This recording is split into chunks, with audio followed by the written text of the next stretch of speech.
going live. I'm live. It's Saturday night. It's late. Saturday Night Live. We had a little excitement tonight for everybody.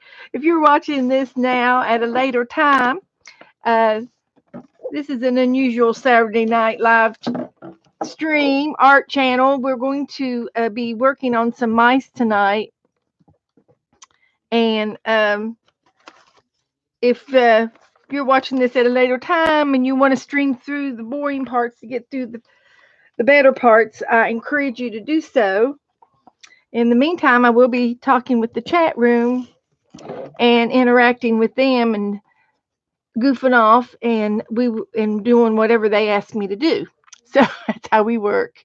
So hello everybody tonight. It's Saturday night, January the 11th, and it's almost 9 o'clock. So normally I stream at 7.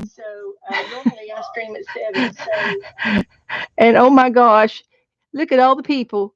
Hi guys.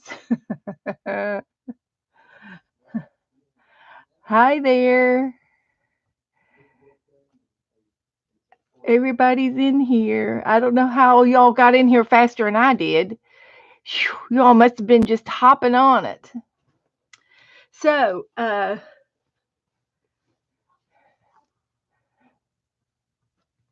that's kind of unusual, but anyway, yeah, guys, that was very fun watching Mary and Sharon. Um, when I first started doing yard streaming and streaming YouTube and everything, it was so confusing. It was, but I'm telling you, once you get past those confusing parts, I love it. They always beat you to your own stream. Well, they did me too, but they were waiting on me. So anyway, I did get some happy mail today, and it's from Deborah from River Creations, Little River Artsy Creations. Her name's Deborah Littlejohn, Deborah Littlejohn, and I'll show you what she sent me. She sent me some love mail. And then we're going to do a mouse. I'll show y'all how to do a little mouse. Yeah, River City. Thank you, Janice. And I haven't seen her this evening, but she's usually hanging out with all of us all. But she sent me some really cool paper. And I don't know if you can see the effects of this, but it looks one way, and the other way it looks another way. So pretty psychedelic. Looky here. I will cut him out and use him. I've been wanting to do some doggy tags. I haven't had time. But I will cut him out and use him. And she sent me some pretty butterfly buttons. And I will use those too. I need to write her name on the back of these so that I can know it. So that I'll know where she came from.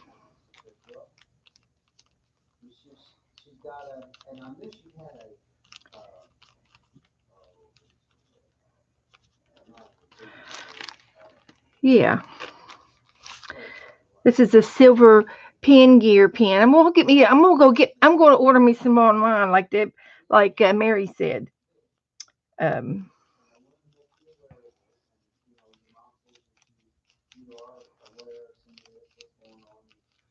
She sent me some little ribbons. Cute candy cane Christmas ribbons. And these are stickers. Those are nice. And she'll have to tell me what these are. But they're butterflies on some paper, like on the background or something. And I don't know. It's like they've been stamped on. So those will be handy to do something with. And some more labels. And these are like something you'd put in the front of a book in honor of, presented to. So those will come in handy. And I love you, and I love Deborah. And she sent me some ladybugs and some cameos. Look at the little cameos.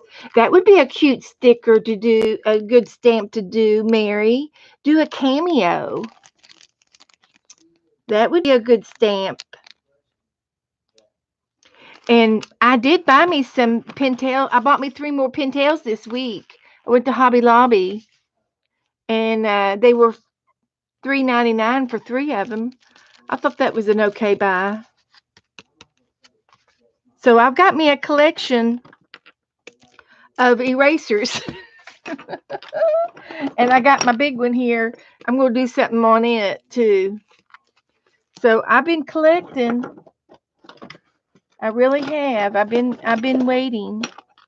All I have is an X-Acto knife, and I've got some other tools, but Joe bought me for Christmas, but they're for clay. 3 for $1.46 at Walmart retail. Are you serious? I will. Thank you. I will. Walmart has them cheaper. Okay. Well, I had this charge card. I had to charge some money at Hobby Lobby, and I saw them, and I didn't think that was too bad. Yes, she is, Allie, but she hasn't sent them yet. And I haven't had time to do them yet anyway, so it's going to be okay. It'll work out. So anyway, Deborah sent me some stickers that she made, and that's really cute. So I'll have to do a page for her, and she sent me this really cute butterfly, and it looks like it's out of magazine paper. So she's probably die cut it that. And she sent me another thank you postcard. It's really cute. Looks like she made that. It's cute. And another little art card that she made. So thank you, Deborah, for all the little goodies that you sent me. I love everything that you sent. It's right up my alley. It's a pretty paper, but I can't decide which side I like the best, because I really like that side, but I really like that side. So it's going to have to be a flip page. So some stationery. So yeah, it's all really, really cute. And then she sent me another piece of stationery. Look at this. It's embossed. Pretty. That you can really feel that.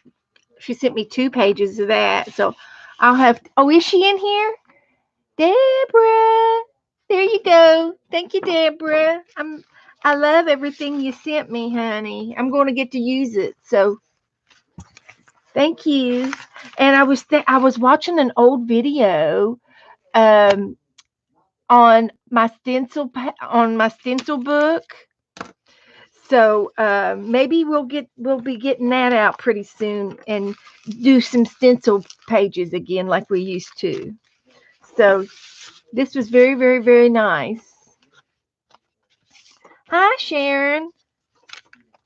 We came on a little late today, but we were watching Sharon Marlowe and Mary Altier earlier. But that's just how we like to do things. So anyway, in order to do a mouse, we got to have a place to work. So Norma Jean sent me these in the mail for Christmas, and she said, saw the mouse, thought of you, so she had to send them. Have I made a piano hinge book? No, I haven't, Allie. So anyway, I thought since Christmas is over that we can turn them into Valentine mice since they're red and white, and we can put hearts in their hands instead of big bags. Aren't they cute? Thank you, Desirana. So hello everybody coming in. I can't believe there's so many of y'all in here already. But I wanted to start, and I'm going to use my core wool since I have a lot of it, and I'm going to start working on a mouse. And the first thing I'm going to do is get some of those Chanel wire. Chanel wire is what I'm looking for, so I can make a body. And I've got it right here. Right here, I've got it somewhere in amongst my little thingies. You can use any color of wire that you have. I got my craft wire. Uh, I've had it a long time, so I got it out of my drawers. And any kind of wire will work. And there's no right or wrong with how you make your mouse. We're going to felt. We want his arms. We want arms like this. We want arms, and then we want legs. So we can work on it and do it any way you want. There's no right or wrong. Um, so we need 2 legs and 2 arms. And if you want to do a head, you can even do the head. I don't think it's necessary to make another wire for the head. All we really need is the main body. And I was going to try to draw you a picture of it. Get a piece of paper.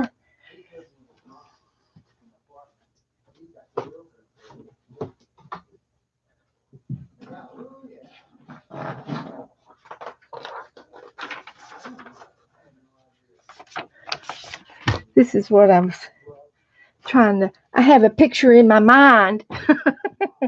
So, can't you see that? All that going around in my mind, all my wheels are turning up here. Yeah, let me show you what I mean. So if we have a mouse, and we have a head, and we're going to have 2 ears, and then we're going to have his body,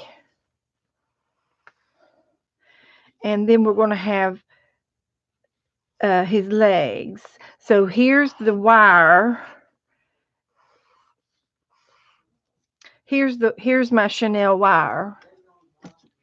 Let's see if I can highlight that for you.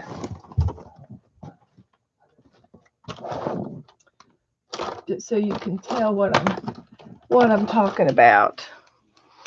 So I gotta have a face on him. It doesn't look right without a face. So here's the wire that I just did. I've got the 2 arms and the 2 legs. And so first thing we're going to do is wrap the arms and the legs with the wool, and then we'll start working on the body and the head. Project Felt Away. That's what we're going to do. We've been doing felting all month, and we've got a couple more weeks left to do some more felting projects, and I've got plenty to do still. And then I'm working on getting a camera set up in the garage so that we can do pottery next month. I'm still planning on that. Yay! Can't wait. It's going to be fun, guys. It's going to be crazy. It's going to be wild and crazy when we get out in the garage. This is core wool, CORE wool, Mary. And I've talked about it a lot on all of my shows. And this particular wool came from Mohair and More. And they are very compatible in prices. Very comparable. And I bought this like 2 years ago, and I got online the other day, and I started a new grocery cart. So I got a cart online. I got my stuff in my cart. So, but this core is probably the best priced it's very compatible. And this is the company. This is the company. If you go to mohairandmore.com, and there's all kinds of wool. The merino wool is the soft wool. This is the merino wool, and it's all combed in a roving style, which is in one length in one direction. And this one cost about $3 an ounce. And this one, because it's not combed out all the way like this one, it's kind of messed up. So this one's cheaper. And this one is very good for stuffing and for making things. Um, I like it because it's inexpensive. So there you go. There's my spiel on that. Yes, yes. And we've been doing, last week we did this, just this past week, and I did this online Thursday, and I've been doing it every night this month. I've been doing on my stream nights. I've been doing felting this month. So it's really fun, and it's a neat project. And tonight I'm going to be doing needle felting, and we're going to try to make a mouse. And so anyway, here are his arms and his legs, and I'm going to take my wool and straighten it out. And I can do it by hand with finger felting, uh, or finger carding. Finger carding. I'm carding it with my fingers. Or I can use my brushes that I have. I have carding brushes, and my carding brushes are actually cat brushes that I got from the Dollar Tree. And the carding in the cat brushes are really cool. And I can demo that too. But right now, all I'm wanting to do is to get some yarn and put it around the arms and the legs. So to start off with, I'm just going to try to get it wrapped around the arms, and the armpits will be inside the body because I'm going to be making a body. So I don't really care how close it gets to that middle twist. So, and to get it to stay, I have to use my needle and felt it down a little bit. I'm not hitting the wire. I'm on one side of the wire, and I'm just felting it down a little bit to get it to tack together. And I can continue to wrap around the arm and cover the arm up now. And you just work with the wool, and if there's a little piece, you just keep wrapping it around, and you can felt it down as soon as it gets around the arm. And you just work with it till you're happy. So I'm being very careful. I'm watching where my fingers are, and I'm just going down one side of that wire. And I'm not hitting it real hard. I'm tapping it, so that if I do hit the wire, it's not going to collide and break my needle. That's the main thing. So I'm just covering this arm up, and if your wool gets a little too thick, just pull it off and just keep wrapping. And if there's any little fibers around, just keep twisting it till you get it tight the way you want it. Now, I went off to the edge, or I went off the end of this wire, and that's perfectly fine. I'm just going to twist it around and make it tight, and I'm going to felt it down so that it doesn't unspin.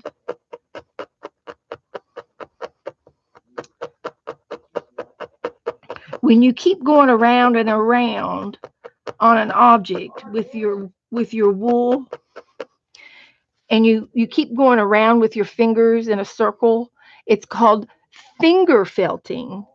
and you are actually felting the fibers as you twist the wool between your fingers, and then to tack it down with a needle secures it so that it doesn't become unraveled.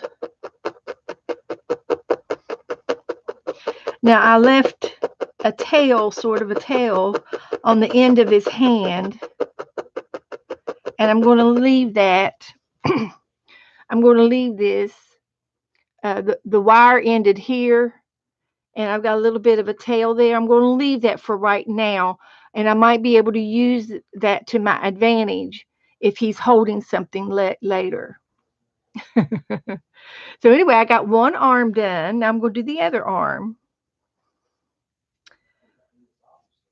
We're needle felting a mouse. And it's not hard at all. So I'm just going to do the same thing on both arms, and then I'm going to do the legs.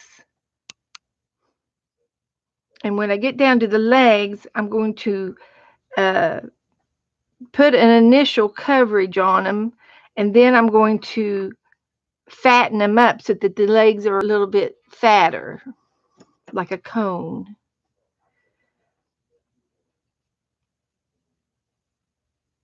It just takes a little time to twist your wool around the wire. I'm watching myself.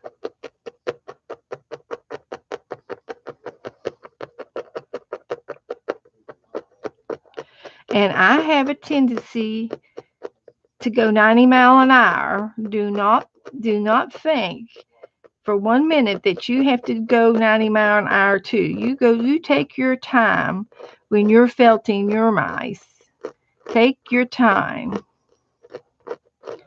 I don't know why I feel like I have to be in a hurry. So I still see some yellow, so that's the chenille wire. So I'm going to continue to get another piece of yarn and go around it so I can cover it up.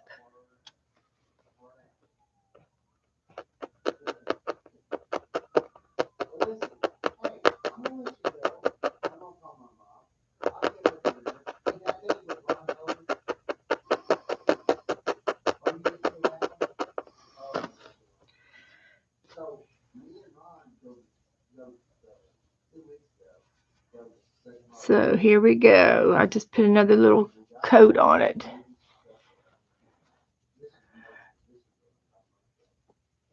Yes, when I first started doing felting, I watched a lot of videos, and I learned everything that I know today. I learned it off of YouTube. I started doing this a couple of years ago, and I fell in love with it. And so anyway, when I started my YouTube channel about 10 months ago, I started YouTubing, and I said, I've done felting. I have enough stuff, and I know enough stuff to sort of teach you how to do it. I'm not a professional teacher, but on an amateur scale, I'm perfect for an amateur. And I like to explain things, and I like to talk to you while I do things. So I've been teaching felting, and I said, well, I'll do it for the whole month of January to give everybody a chance to learn how to do it. And we've done Christmas ornaments at Christmas time. And oh, you're fine, Mary. Ask away. Uh, uh, if you don't mind, put them in caps so that I won't miss any of your questions. But I can give you a demo of some of the things that we've already made with felting. We did these last week, and this is done on a piece of fleece, like a fleece blanket. I had a remnant of some fleece from the fabric store, and I did a scenery on the back of the fleece. You can also use a piece of felt, like you buy the 33-cent felt that you get from the craft shops in Walmart, you can felt on this type of felt as well. There's lots of other fabrics that you can felt on, and you have to try them out to see which ones work for you and which ones you have in your craft room. I also did another felting scenery, and I did it on the back of an old antique wool blanket. This was an old car blanket that my great grandparents and uncles, somebody had in their for their car, and it had holes in it and everything. So I love the idea of using the wool. And so I you can felt on different products, but it has to be, you might have to test it out to see if it's feltable. But a piece of felt or a piece of wool you can always felt onto. When I do the needle felting, I use a sponge. Um, this is a piece of sponge that I wrapped a piece of fabric around, and I've been using it a long time, and it's pretty thin now. I need to get a thicker one. I noticed the other day I was hitting the surface underneath with my needle as I was, and that's the whole idea of the sponge, so that your needle doesn't hit the table and break. We don't want to break your needle. So the idea of the sponge is to have it thick enough. Well, it was thick enough when I first started, but I have condensed my sponge to a point now where it's getting too thin, and I need to add another layer to it. But any kind of sponge works. Upholstery sponge is the best.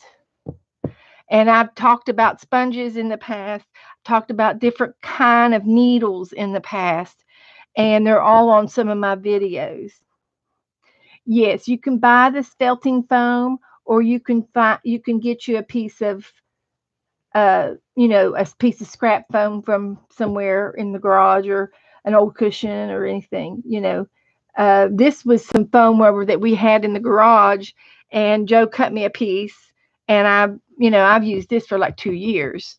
And I also have some other little sponges that you can get in different shapes and sizes. It doesn't matter, but the idea is so that you don't break your needle. Hi, Lisa. Oh goodness, Lisa's coughing. Anyway, I've done needle felting, and I've also done some wet felting. And Lisa and I are, here's my fox, Mary. Mary was trying to carve his fox, and I felted this fox a couple weeks ago. And this was we did this a couple weeks ago, and this is wet felting. And I did two. Oh, you're not Mary. I don't mind talking about it.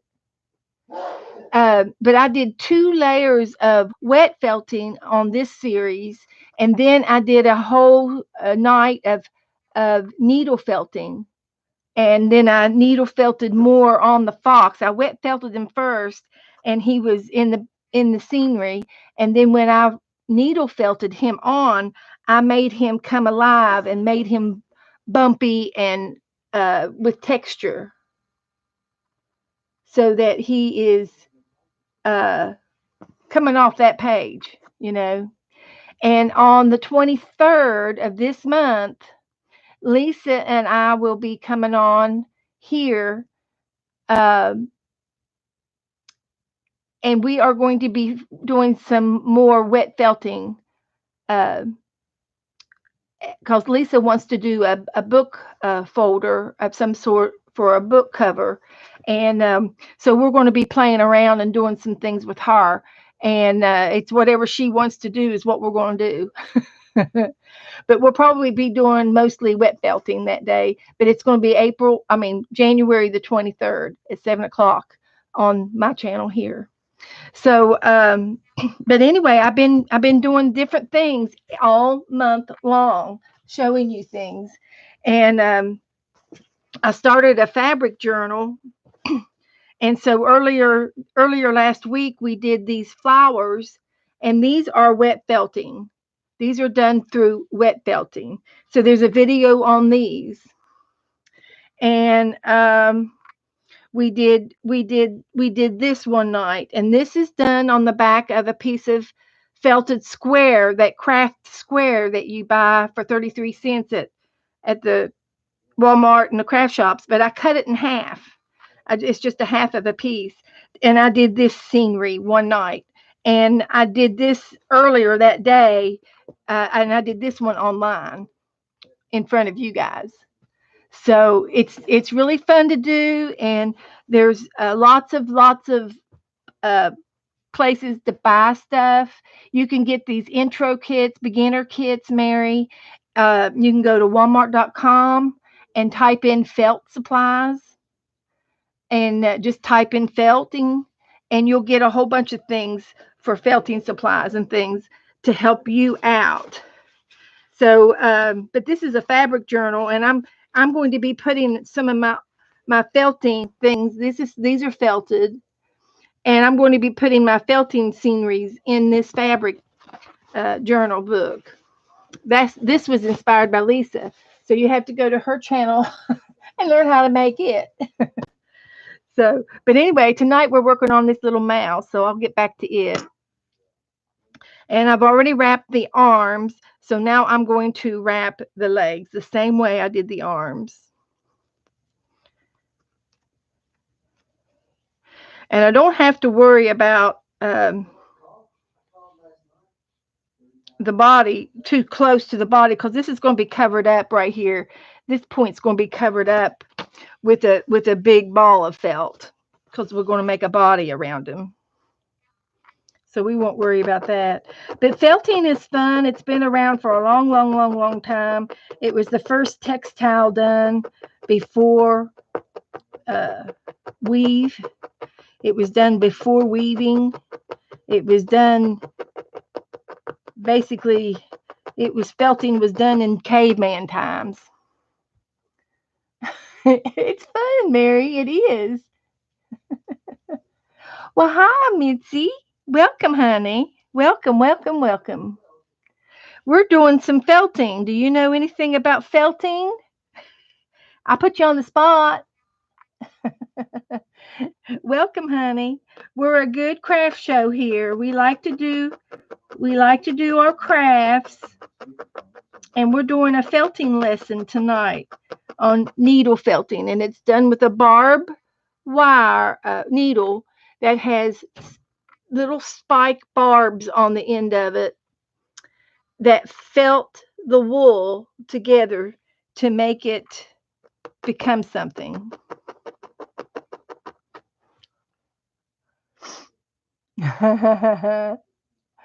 So you'll just hang in there and keep listening. Now the legs are going to end up being a little bit fatter than the arms. So we're going to be building the legs up.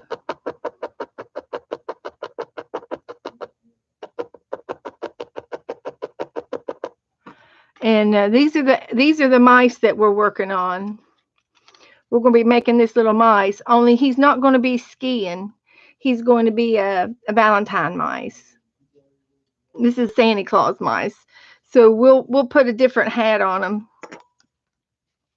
I don't know what kind of hat we'll put on him, but maybe we'll make him a little beret. Yeah, I've done felted dryer balls too. Yep, I've showed how to do that. Yep, they're in all my past shows. One of the things that I need to do is I need to label my videos better. But for the whole month of January and some of December, I did tips on felting tips. But December was all Christmas and everything, and I threw in some felting tips in there. But then all of the month of January, we've been doing all felting. So And it is a lot of fun. Once you get into it, you can do all kinds of things with it.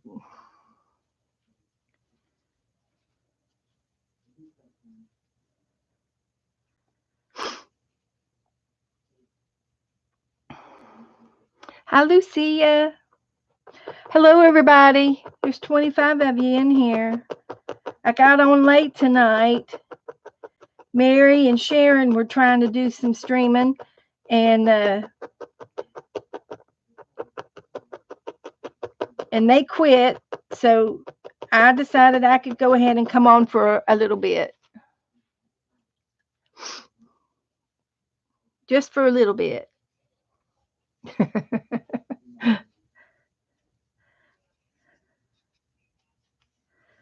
So, what's everybody doing tonight? It's Saturday night. I am using a barbed needle, and I am watching where my needle is going at all times. And I keep saying, you don't have to go as fast as me. I don't know why I'm like a horse breaking out of the gate, running as fast as I can.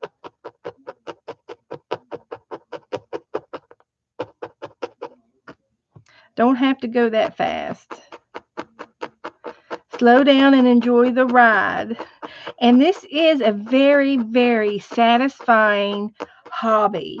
When you punch your needle into this wool and it crunches into the foam rubber underneath, it makes this crunchy noise. And it's satisfying.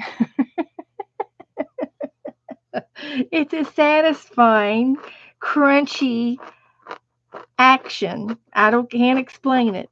You just have to do it and learn it for yourself. But if you've never done any felting at all, you need to go back to some of my videos and maybe try some of the cookie cutter style. If you drank any coffee tonight? Once you learn how to do some things, I suggest doing a cookie cutter first. And this was done with a cookie cutter. And then you put your wool inside the cookie cutter, and then you felt this down. And the cookie cutter protects your fingers while you needle felt the wool. And the needle felting the wool is actually using those barbs, the barbs on the end of the needle. They're sharp and jagged, and they snag the wool down. And on the back of the wool, you can see the snag marks on the back of the wool when you go through, and that's what causes it to felt. Yeah, it's so much fun. Now, this one, I did not use a cookie cutter. I just went by memory on what a stocking looked like. And then this one here is a seahorse. And I used some fun yarn that I had in my stash, and it felted together. I stabbed it and I might have mixed it in a little bit of this wool to get it to felt. So there's lots of ways you can work it. And this one here is a little pin. It's a pin. I put a safety pin on the back. And it's a pin, it's a brooch. And it's a heart-shaped nest, bird's nest. So this is another heart, and I did 2 layers. I did green on the back and yellow on the front. This is just a star cookie cutter. This is another cookie cutter. And then you can sew on these and sew your hangers on them, put your little hangers on them. You can sew beads on them. You can decorate them, put sparkles and beads and sequins and things. You can decorate them any way you want. This is a little clover that I made. So there's lots of things that you can do, and I highly recommend doing the cookie cutter at first. And then when you get to be a little bit advanced, you can start doing the figurines. And I did this last year. And I have to do a few more things to it before he's done. But little owl, and then I started to make a sheep, a little sheep. And this has got the Chanel wiring in the legs and the head. The head has a wire in it. So if you want the sheep to be eating or being up, whichever way you want it to go.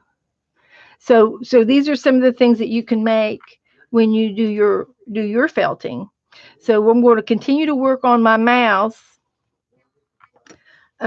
I buy a lot of my wool from Mohair and More because I feel it. Uh, there's other places that you can buy them too. So anyway, um, the um, the core wool is a pretty wool. It's just not. It's just kind of messy. It's all messed up.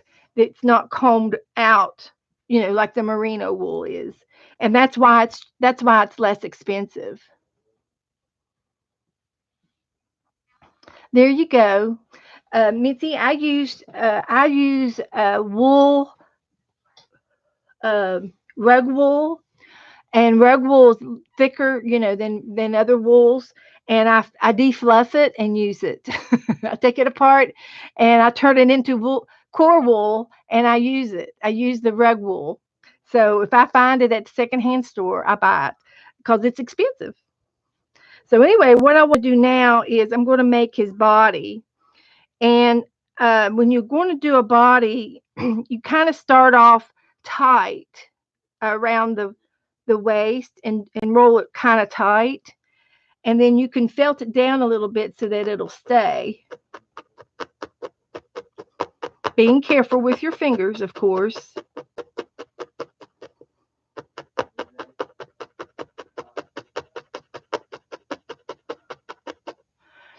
And then you're going to continue to wrap around the body. And this is what we're making. I'm going to make this little kind of like a jug, like a jug. Yes.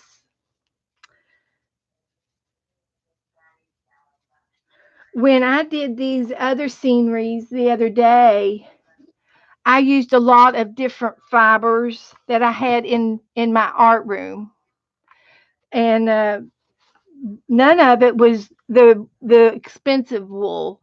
Everything here was yarn, craft yarn, regular yarn, and this was rug yarn. The sand was rug yarn. So and then when I made this one, this has got some rug yarn, or some of my crochet yarns, and then all of this down here was core wool, or not core wool, but the roving wool. All of this was the pretty merino wool. So you can mix and match as your yeah. I buy 100% wool skirt, felt.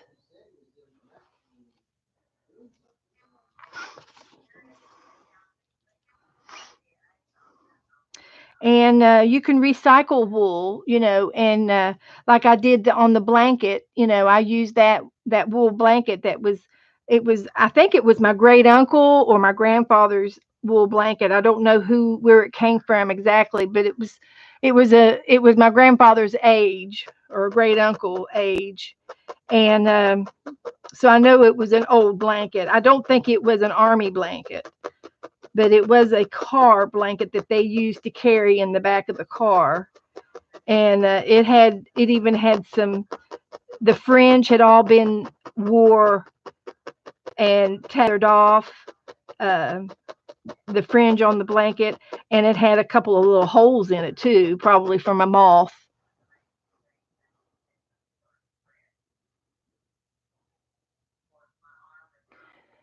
I may just have to guess on my project if they don't reply to my tweet soon. Wool, then cut them into sections for cutting into size strips needed. So you cut your wool into strips and then you make rugs out of them? I'm thinking that's what Mitzi's trying to tell me. My mother used to knit hats and then felt them in the washing machine. Exactly, Mary. That's what I did with the fox, only I did it flat. It was wet felted. And I've talked about that too in some of my shows. Uh, it used to be, wool is different today than it used to be 20 years ago. The wools that they have today are much softer, and they're not they're warm and they're soft and they're not itchy like they used to be. Used to latch hook rugs. Okay, gotcha. I haven't done any latch hooking or anything like that in here. But we've been needle felting. We started out needle felting. It's closed but not latched. Okay, gotcha. Some form. Yeah, okay. So anyway, I'm going to be making the body right here, right now, and I'm wrapping this wool around his belly, and I'm going to give him a little pot belly. Yes, you crochet and you hook through the burlap. Okay, very similar. So you you kind of do a figure eight around the shoulders until you get things built up as high as you want it on his chest. I do a little figure eight, and then I felt it down every so often, uh, securing it.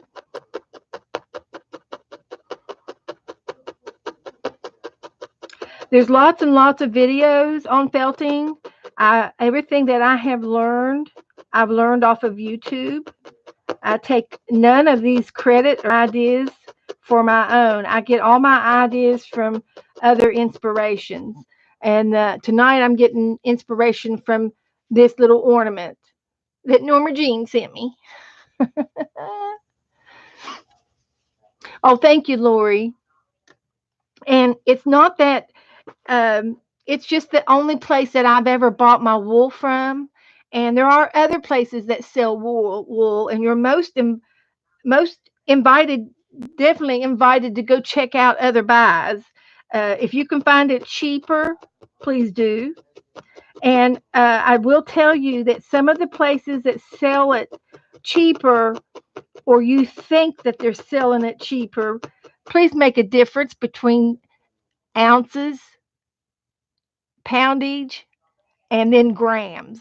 Some of these little stores will buy the wools and they'll sell them by the grams, and you think you're getting an ounce and you're only getting a gram. So I just take note of that. Take note that you get what you pay for. Just saying. Uh, you can find a beginner kit on Walmart.com. If you type in felting supplies, uh, felting needles and supplies, you can find a beginner's kit on there for about, I think it's like $12-14, and it's probably a great buy because you get assorted needles and you get a little bit of yarn, wools, you get some wool collars, and it's probably a great beginner set.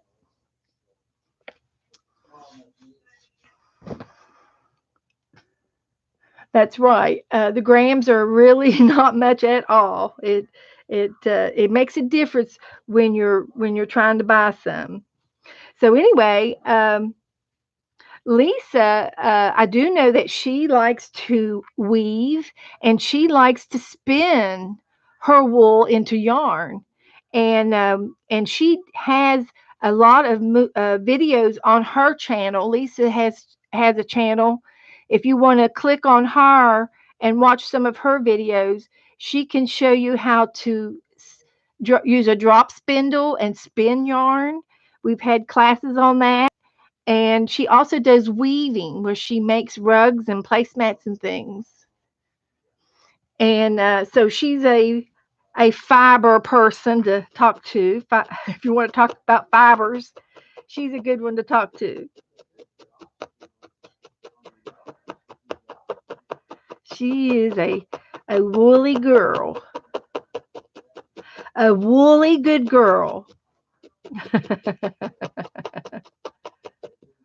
So you can see where I'm going with my mouse here. I'm getting there. He's getting there. A little bit more. I haven't, Mitzi. I have not dyed my wool, but Lisa has. I think Lisa has. And there are videos on how to dye your wools. If I were to dye any wool, I would probably buy this core wool and I would probably card it out in one direction and make my roving wool so that it looks like this in this color. It would look like this, and then you would lay it down, and then you would use sections and dye. You can either dye it all one color or you can dye it in a rainbow colors. And I would probably use something like RIT, which is a popular dye stuff that you can still buy. There you go. Lisa buys hers by the pound, and then she dyes it, and then she dyes it to spend. hmm Oh, Debbie said she bought a little cat head kit, had needle and a sponge, and the bits of wool that you need, just to see if I like felting. Good, Debbie. That's good. And you will like it. I mean, what's not to like about it? I don't know. I don't know what's not like. I mean, now I can't touch my eyes. I have to go wash my hands and arms real good before I touch my face, or my eyes will itch. But so far, um, I'm okay with it. Yeah. So anyway, I'm gonna get some more of this wool, and I'm gonna work on a leg here.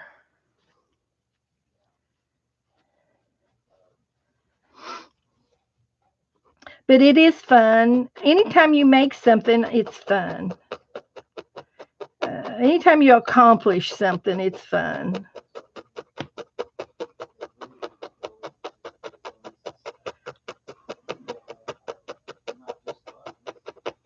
But there's several videos out there to watch.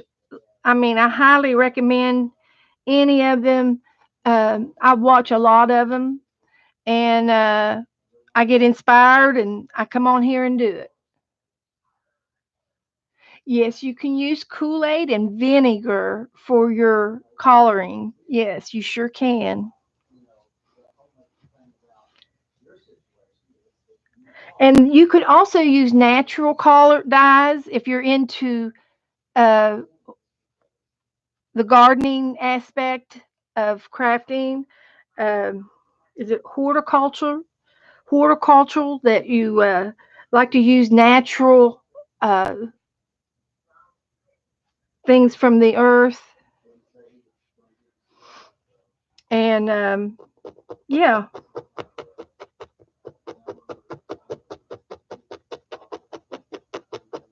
echo dyeing. Uh, when I was a little girl, we lived in West Virginia, and there was a place up in West Virginia, up in the mountains, that had a fair every summer, and it was a crafting type of fair. Yes, you can use coffee dye. Yes, anything that will stain. Yes, walnuts. And this craft show that we went to up in West Virginia, there was always somebody that worked with clay pottery, somebody spinning yarn, and somebody whittling, uh, carving. painting, and there was people who made stained glass and made jewelry. It was a big old fashioned craft show, and people were sitting there, doing their crafts. And I can remember there was a blacksmith there, and he was making rings out of nails, and making a nail, and he made an old fashioned square nail with made it into a ring. And I remember we all had to buy a ring. It was so funny, and stuff like that when we were little. It was fun. But that's what some of this stuff. This is an art that is not as popular as it used to be back in the day, uh, 1800s and before. That felting was like, you, if you sewed or did any kind of mending, you knew how to felt. Then you knew how to use a needle. I guarantee you. And this is how they used to darn socks back in the day. Uh, you didn't If you got a hole in a sock, you did not throw it away. You darned it with a needle.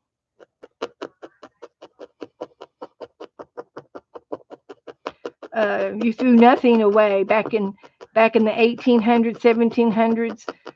Uh, Everything was, you worked for everything that you got back in those days, and you threw nothing out, and you fixed everything and made everything. And well, that's what you do with the wool. Oh, I know. People don't know how to sew anymore. They don't have sewing classes in school anymore either. And I think that they should. I learned so much stuff in my home ec classes. Heavens, not that I didn't know it at home either, but my grandmother, both of my grandmothers taught me how to sew and crochet and knit, and I knew how to sew from my grandmother, but I took it in school too. Yeah, yeah. The old egg, you have a wooden egg that you drop in the sock to use it to mend on. Yeah, I think I remember that. Something like that. But felting is an old textile art, and I think it was founded back in the 14th century BC. I mean, it was done before BC. That's how old it is. Because they did felting before weaving. Felted was done because it was done with animals, and the fur from animal. And I've talked about this before. Can you imagine primitive living, primitive like Indians, and you didn't know how to weave, and you all you had was your fur skins, and you took them down to the river to wash, and then all of a sudden you learned how to wet felt.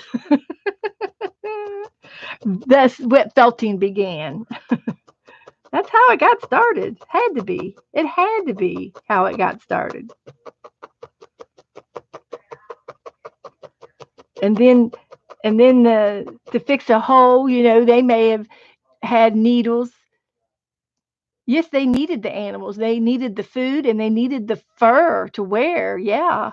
And then uh, they didn't have metal back in the beginning, but they would have thorns back in those days. They were probably thorns was their needle, and bone. And then they started whittling bones. So back in the museums, they've got wooden needles and wooden bones in artifacts. Absolutely. I can see all that. Okay, I've got a little body going on here. Let's see what I need to do. I need to make him a little bit more fatter there on his hips. So let me get another piece of wool here.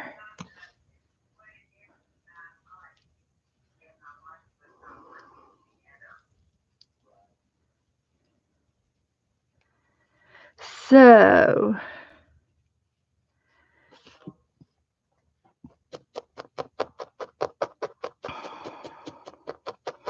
anyway, I'm just eyeballing the sample that I have, and I'm just adding on pieces of wool to fill in that area that I think needs more wool. And I'm sculpting my little mouse body. Watching my fingers at all times, of course. I can't say that enough. And it does hurt when you poke yourself. It hurts, but I like it so much that I move on. You don't need to poke yourself when you're working with this collar, that's for sure, because it'll absorb blood. You don't need to do that.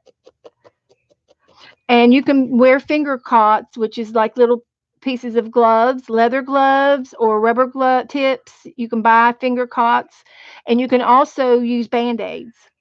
If you don't have anything, put a couple of band-aids on your fingers that are the ones that are closest to your needle, like this one, just these two fingers. And then if you do accidentally you'll hit the band-aid instead of your finger. As long as you don't need to do it real hard. Now you just need to take your time and enjoy the felting. You don't have to felt it to death.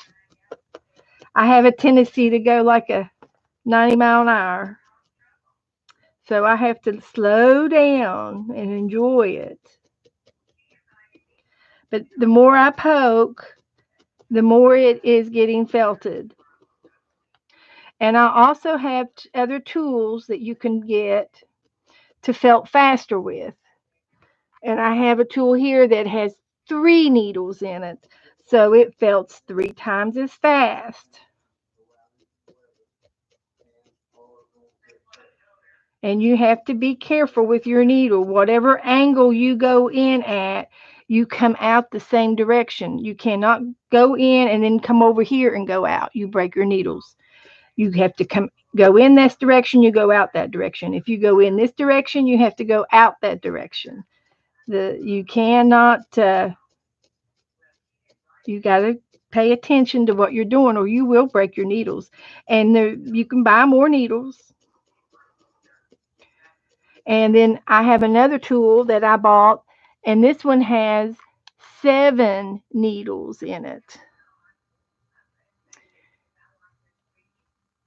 And the 7 felt even faster, and there's a protection on it. There's a protection. When you go in, this little guard goes up and down. It's on a spring. And someone was just saying that Barb Owen has a felting machine. You can get these sewing machines. I have used one. We have a fiber mill in my town that I live in, and they process wool from different farms. And the wool is either from lamb, sheep, or llama. He does llama, and people send him their wool to this fiber mill, and he processes it and turns it into yarn, and he takes the orders, and he does orders that way. Anyway, he had a felting sewing machine. It was just like a sewing machine, but it had 4 or 5 needles under where the foot is, and there was no foot. And you push and you push your fabric around and move it with your hand, and you push wool. It's wool, and it felts the wool for you. It's got barbed needles instead of thread on the needles. And I think I priced them. They're probably about $300 or $400. I know. Well, I don't have the sewing machine, but I do hand. I do everything by hand. Yeah, the more you felt it, the stiffer it gets. And I can tell you that with the way when I done these cookie cutter, you can felt, and it turns into the uh, the felt that you buy, which I have, which I have. Oh, here it is. You know these felt sheets that you buy at the store. These are commercially made. This felt was commercially made, like fabric. You can felt like fabric if you keep on felting it. The stronger it gets. Yes, you are sculpting it. You're you're pushing the wool into the direction you want it to go with your needle. Exactly. So I am sculpturing a mouse. I'm going to fix this guy to where he looks like a mouse, the same way I did the owl and the sheep. The owl was here. I sculptured him to look like this. And I did an angel, and I've done lots of things this past month.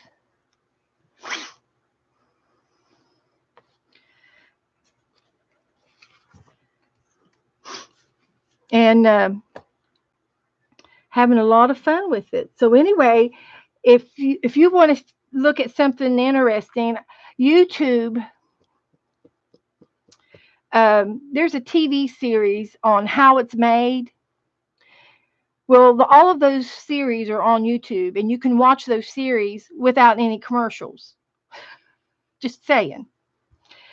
And these are synthetically made. These are man-made felt squares. They're 33 cents a piece. I have seen these um,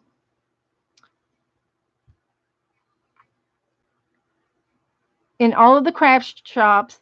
Some are thicker than others. These are real soft, and this one's got a fuzzy or a harder texture. But I've seen them thicker and I've seen them thinner. And when you see how these, yes, these are man-made acrylic.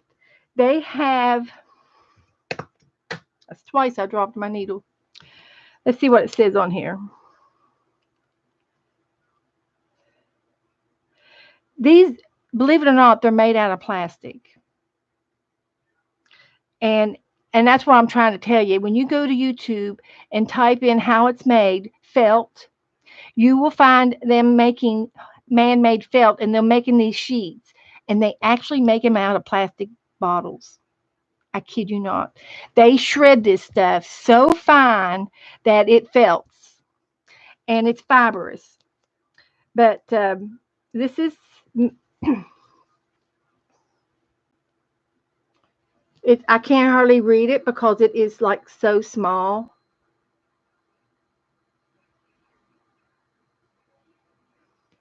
Made with eco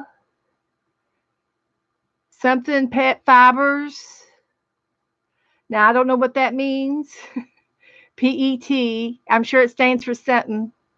Made with 100% recyclable, purified plastic bottles. Right there.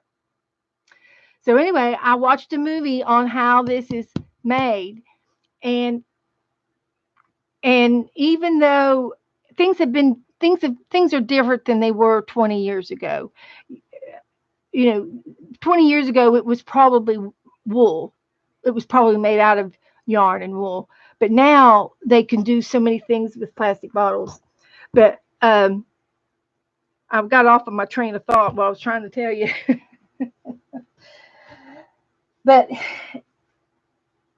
if it has enough fibrous material in it, it will felt. Some of your yarn is man-made yarn, and it doesn't felt. And no matter how many times you poke it with a needle, it's not fibrous enough. And in used to, when you were going to felt a pocketbook, well, you would knit it with your yarn, and then you would put it in the washing machine and let it agitate until it felts. But if it didn't have a certain percentage of wool, it would not felt, and it'd be a mess. But now the yarns are different today than they were 20 years ago. It used to be you had to have 80% wool for a purse to felt. So it's not like that anymore. This is how rumors get started. I didn't watch Barb's whole show last Friday, but I remember her saying she had a knitting machine. Yes, she used to sell knitting machines. Maybe she had a felting machine too. Well, it's quite possible. And I think those knitting machines was something that you zipped back and forth, and it took and zipped the yarn back and forth on the little rails. Yeah. So yeah, thanks. Here's a link to some wool felting things on Amazon. Thank you, Lisa. But anyway, I've talked about different wools. I've talked about batting. I've talked about core wool. I've talked about the different types of wools, and we've gone over a lot of that. So now that I've got most of my body, I'm going to go ahead and make a head now. And when I start to make a head, I'm going to pull my fibers out here, and I'm going to roll them up in a real tight ball. Okay, so I get a pea size started, and I fold in and I fold in and turn, fold in and turn until I get something really tight like that. Now I'm going to felt this to get it to stay.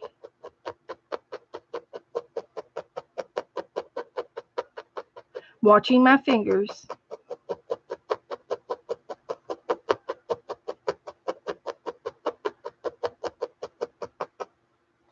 And then I'm going to turn it some more.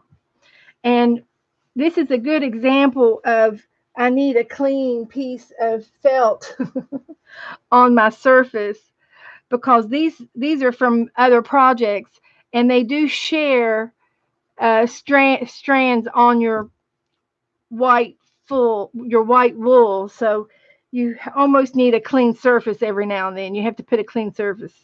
So now that I got that started, I'm going to roll it some more, and I sort of tuck a side over like you're doing an envelope, fold it over, and then I roll it, and I'm making a ball. So it doesn't really matter how you do it, as long as it's kind of the shape that you want it to be. And sometimes you just have to use the single needle to get a better job done. I like the single needles, and the needles come in small, medium, and large. And I would suggest you start out with a large needle. This is a large needle, and it's a triangle, meaning the tip of the point is in a triangle shape. There's 3 sides to it. If I turn it real slow, you can see the sides, and it's a triangle, and it's got little notches in it that are called barbs. There are triangles, and then there's spirals, and they come in small, medium, and large. The small ones are used for more refining a project.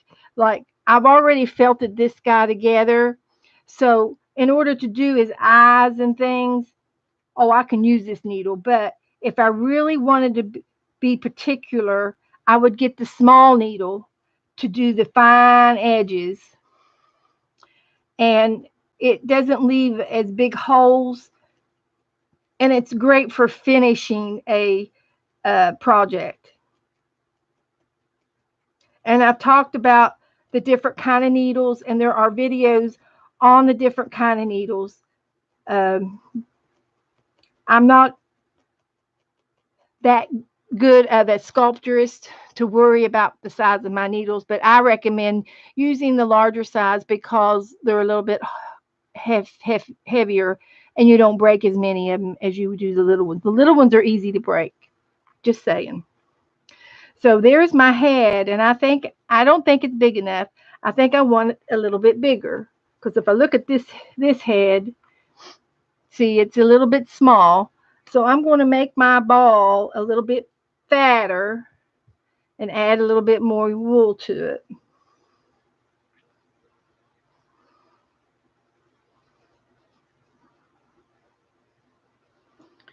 So I'm turning it and rolling it and turning it and rolling it to get it to be the right size and the right shape that I want it to be.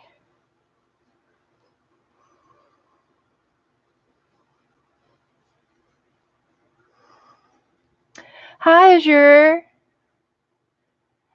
Yeah, it looks like I'm making a voodoo doll. Yes, it does. We're trying to make a mouse. We're trying to make him. Only he's going to be, I want to make a Valentine mouse.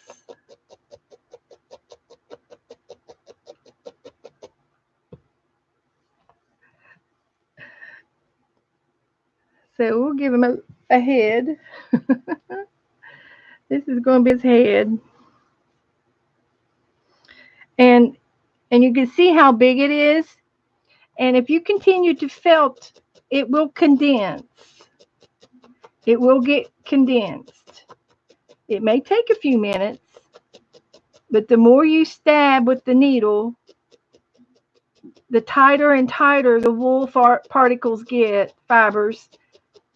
They get tighter and tighter together, and then it becomes smaller and smaller,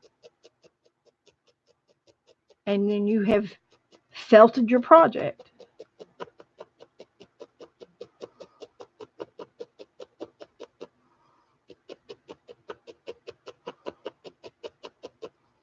And when you're working on something like this, you got to watch for your fingers. So I can't be reading chat. You do not want to do this in front of the TV. No, no, no, no, no, no, no. No, you can't watch TV and do this. You will stab your fingers every time. I tried, and then I decided, okay, watch the TV and felt on the commercials. So I had a system, and I didn't have to watch the commercials because they were, repeat and repeat. You knew what the commercials were about. So I could felt and watch my fingers and watch my needle when I felt it in front of the TV. So that's what I used to do. But I don't really like to felt in front of the TV. I was making dryer balls for my girlfriend. She's a missionary, and she was taking the dryer balls and selling them with her essential oils that she sold for doTERRA. And I was making dryer balls, and I made over 100 of them for her, and she sold them with her oils, and they were cute. I think they were a big hit at the time. And now you can buy them at Walmart. You can buy dryer balls at Walmart now. But they were fun to make, and they were easy to make, and it was just like this starting out, and you kept on adding it until it was big enough to be a dryer ball. And I put all of the things that I made somewhere around here, and I was cleaning up, trying to organize things. So now I've got a little head. That looks big enough. I can felt him down now by just going at an angle between the head and the body. I can do it both directions, and I can felt his head on.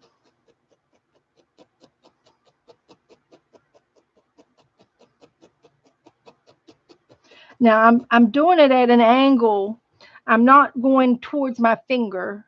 It's at an angle or downward towards the sponge. But I'm going in at that angle and I'm coming out at that angle because I don't want to break my needle. So I'm attaching the neck and the top of his chest together.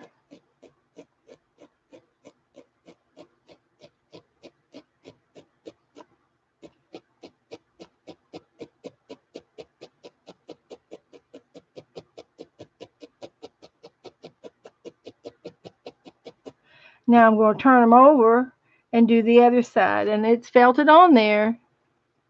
Okay, it's felted on there. But I'm going to do it all the way around.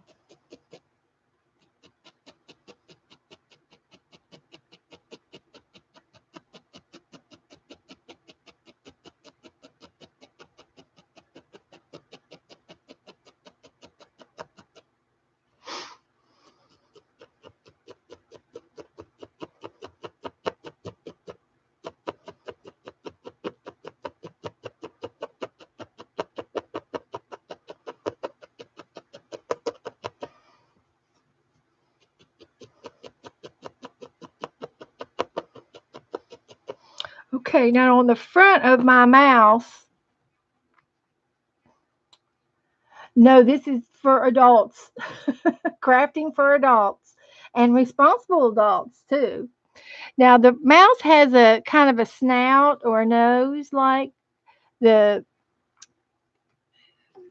so I'm going to put him it's kind of like an animal face. So I'm going to put some more yarn on the front of his nose, on the front of his face to give him that snout.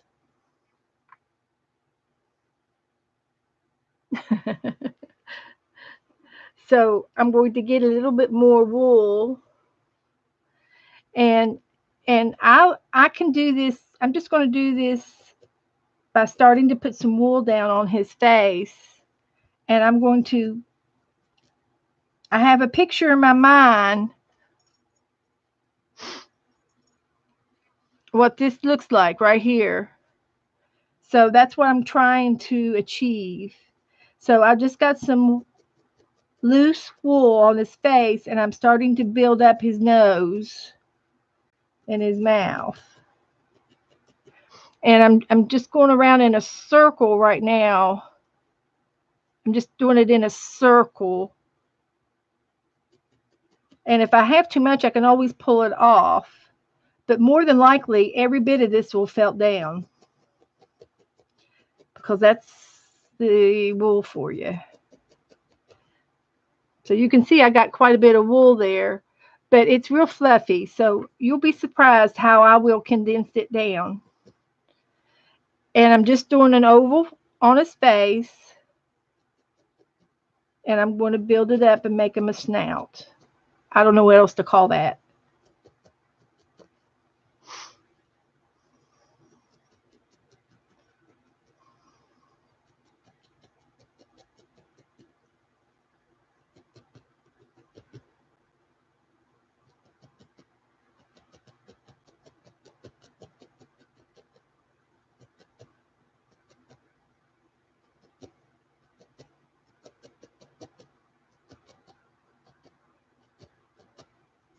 And this is the fun part for me, sculpturing to make something look like something. Um, it's fun. It's just really fun because I've got a picture of what I think it's going to look like, and I'm just taking my time, and I'm getting it. I'm getting it. It's working, and I'm not stabbing real hard. I'm only going in about a half inch. I'm just sort of pecking it down in the right spots to get it to go the way I think it should go. And look how much I've succeeded so far. It was all fuzzy out to here. You know, it was real out. It was out real far, and now it's down as a snout. And I'm getting it on there. You just take your time. And I would not say that this is a total advance. Uh, this might be a medium beginner. The beginners would be the cookie cutters, the very beginners, you know, and but when you're getting into, just making a little mouse, it's probably a medium, because you have to learn how to do the wire, and then now we're sculpturing something so little as a snout, and you watched me form the face of my mouse.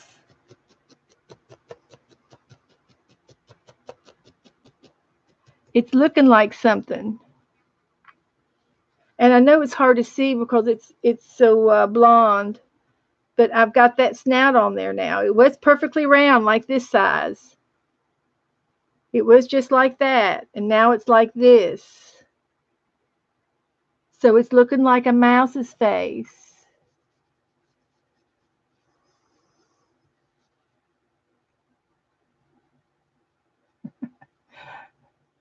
You guys are silly. Okay, Lisa. Lisa left. Okay, Lisa. We'll see her later. My room is too. I've been cleaning my room for 6 months.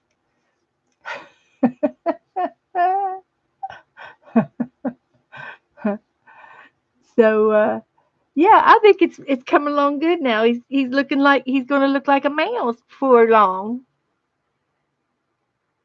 He was like that, like that.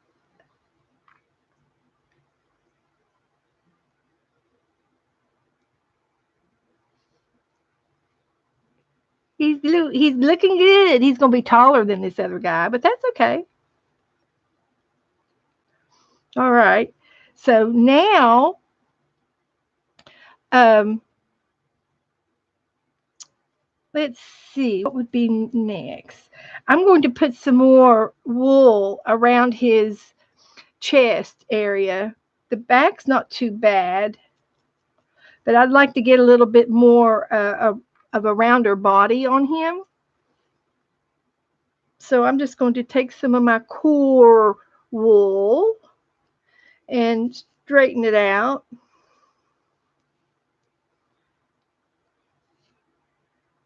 kind of in one direction. And I'm going to lay it on his belly. And I'm going to lightly felt it down. I'm going to leave it fluffy this time.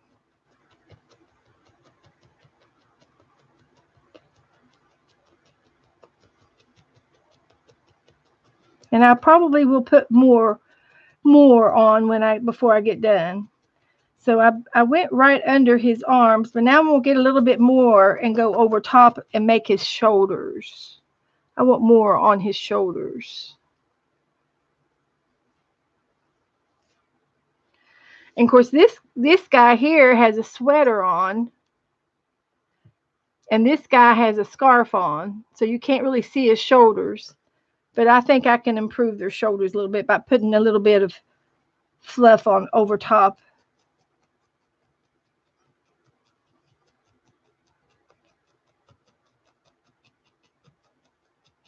You start out with the fluff, and then you just take your time with the sculpturing part until you get it looking the way you want it to look. And I'm doing this over top of his shoulders.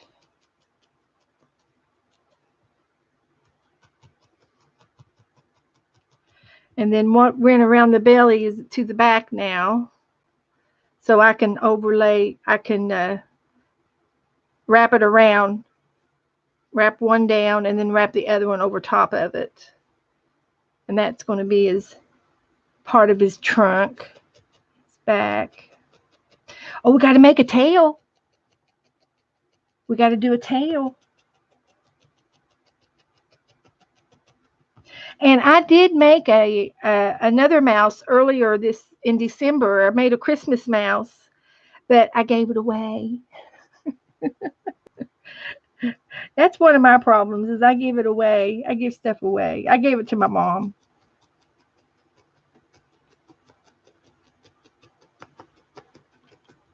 He was real cute. I gave him a real long stocking hat, a real long red hat, like a stocking, and and it was cute.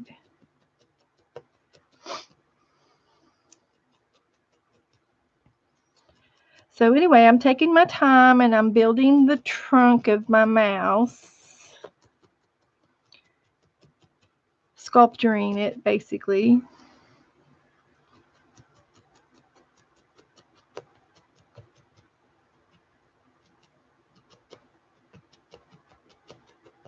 And you can do whatever you want with your mouse. It doesn't have to look like my mouse.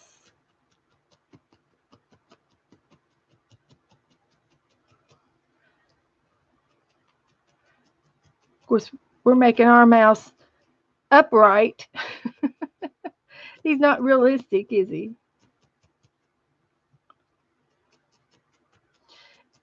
So I think, as yours said, it looked like more like a voodoo doll, huh?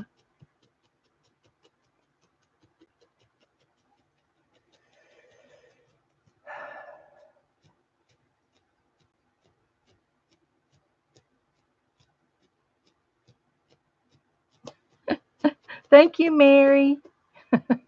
She's telling everybody to give thumbs up. Thank you, honey.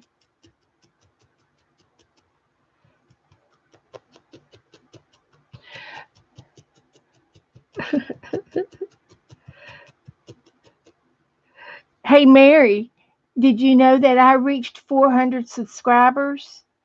I did. We had a party last week.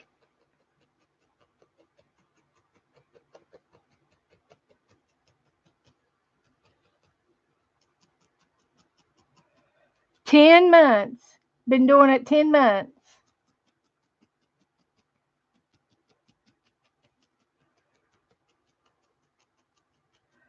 I'm not doing it for the I'm not doing it for the subscribers though. I'm just doing it for. Yeah, it is, Mary. It's 102 tonight. Thanks everybody whoever did it. Uh, I'm not doing it for the popularity or anything, and I'm not doing it for the money because you have to have like 1,000 subscribers to earn any money. Although if I ever got to that far, it would be nice because I would buy more wool. I could buy some more wool, and but I'm not really, I'm not in it for profit or anything, and I don't sell anything, either. So I think Mary and I are in the same boat. We do it for you guys. We Everything we do is just for you guys. And I enjoy teaching, I enjoy demonstrating, and I enjoy talking about it and telling you everything that I learn about it. It's fun. It's history, and it's interesting, and it's a lost art. Not very many people do it like they used to, but there are quite a few videos. Yeah, it's the social and the community. That's right, Mary. Yeah, yeah. But I kind of got into it by accident, and Joe said I was doing the art. I was already doing the art. I was making stuff and arting along with people, and Joe says, "What are you watching anyway?" And I said, "Oh, I'm watching this girl do this thing or whatever." And I said, he says, "You doing that too?" And I said, "Yeah, I'm painting along with her." And he says, "Wow." He says, "You ought to have your own channel." And I said, "Oh yeah, right, yeah, sure." I said, "I don't think I could do that." I'm not real techie, and I said, I don't know how good I'd be, with other people like that. So next thing I knew, he bought me a camera, and I was streaming, and I ran into Mary, and I was watching Becky, Aunt Beck, and Lisa at My Eclectic Life and Tanya McGuire. And there was a few other girls that I used to watch too, like Barb Owen and Cat Han and Anderson girl that paints and another Pryor girl that paints. There's a lot of videos that I still watch and subscribe to. And then I met all you guys, and so I started streaming and following everybody that come in, and everybody started following me, and we support each other, and yeah, it's just fun, Mary. Yeah, and total joy, total joy. So I am going to put some more around his belly area because I think he should have a little bit of a belly. We can make him some cheese, a piece of cheese to put in his hands. Make some Swiss cheese with holes in it. I could do that. And and another thing that I love that I thought was so funny is I'm sitting here working and felting, and I was telling all you girls in the room that I was watching this eagle camera down here in Florida. There's an eagle cam, and talking about the eaglet and everything. And we were felting this scenery Thursday, and they said, "Oh, well, put an eagle in it." So I put an eagle in my picture because we were talking about the eagles, and he's catching a fish. He caught a fish. So that's Harriet. I know we get to talk to everybody and we tell stories and it's funny. It is fun. It is so fun. And and Joe usually comes in here, but he's watching a ball game. And he's my support group, buddy. He supports me. He brings me coffee. He keeps me uh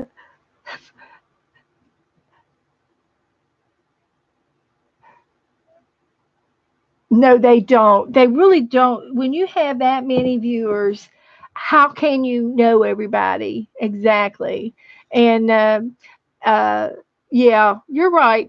That's true. And I know that there's a lot of people that watch me that don't talk to me, and that's okay. We call them lurkers, Mary. They lurk, but they don't chat. But every now and then they'll come out and they'll say, "Well, hi there. I'm back here lurking." And that's okay. We don't mind. Whatever makes you happy.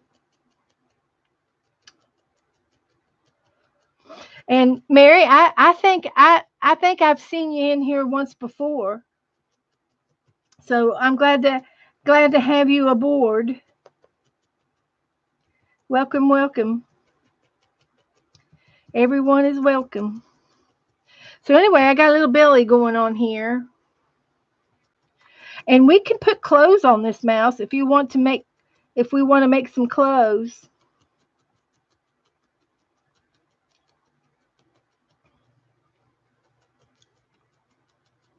I do like having a scarf on them.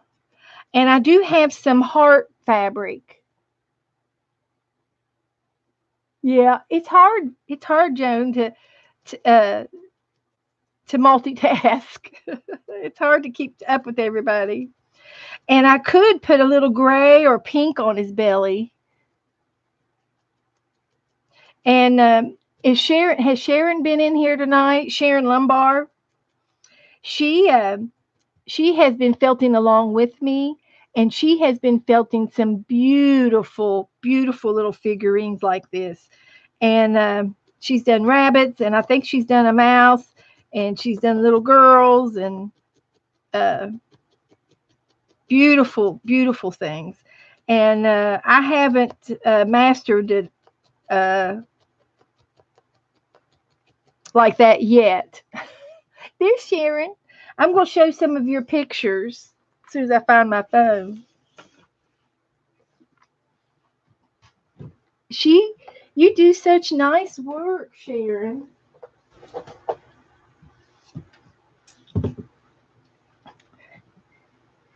Sharon's one of my followers. She follows me around.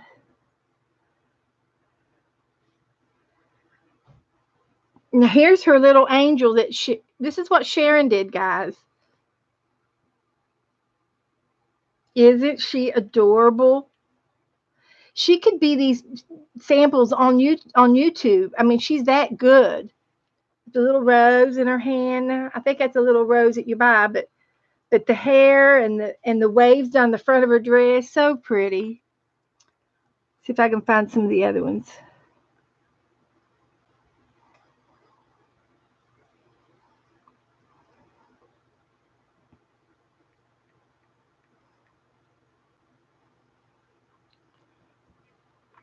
Oh, or the sock monkey.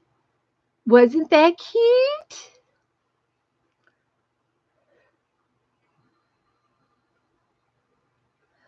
And the sock monkey has a little bear. I mean, it just goes on and on.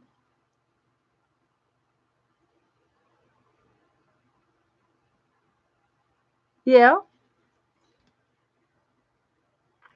It's good to have friends. And here's her mouse.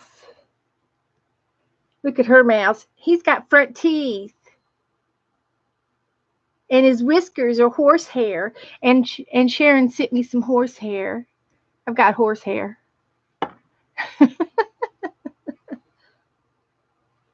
So we could put a little braid around him. I've already had some. Thank you. Do you want it? Okay. That's cute. And here's her rabbit that she did. And I think I'm going to do that. See the pink feet and the pink in his ears? That's what I'm going to do to this mouse. I love it. Yep. So anyway, I'm sculpturing my my mouse now.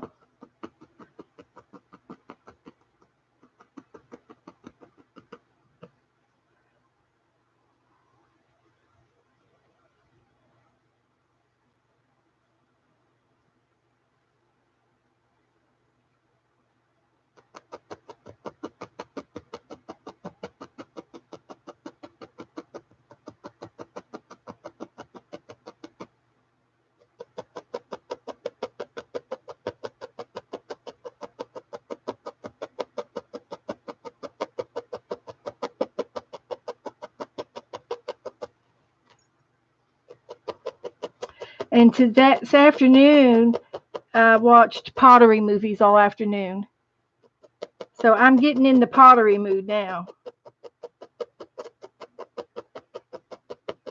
There was a TV show, I don't know what year, but it was called The Throwdown, and it was a pottery throwdown, and they had contestants.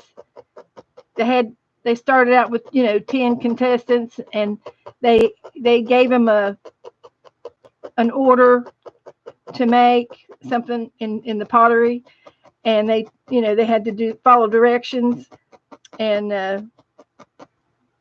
there's a lot of different things that you can do with pottery, from throwing clay, making a pot, to hand sculpturing. And then there's raku, which is a different type of pottery, different type of clay that you use, and then you dig a hole and make a fire in the hole and bury your pot in the hole. And it's an old ancient Japan method of firing pottery called raku, and they use different types of glazes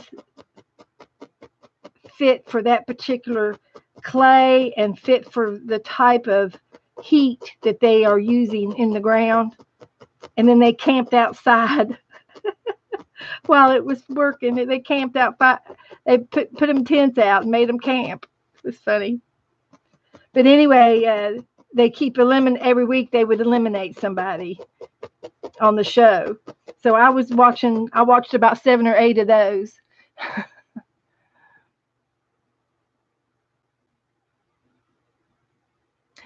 Yeah, Joan, if there's one that has 3, and you can get these online. Go to walmart.com and type in felting tools, felting needles, and you'll find these. I paid uh, 14 something for this at Hobby Lobby with a 40% coupon, which was about $3 off. And on walmart.com, they had it for 8 something. So you can get it cheaper online. And I think it was the same thing. And these are made by the same people, but I do not know who because I don't see a name.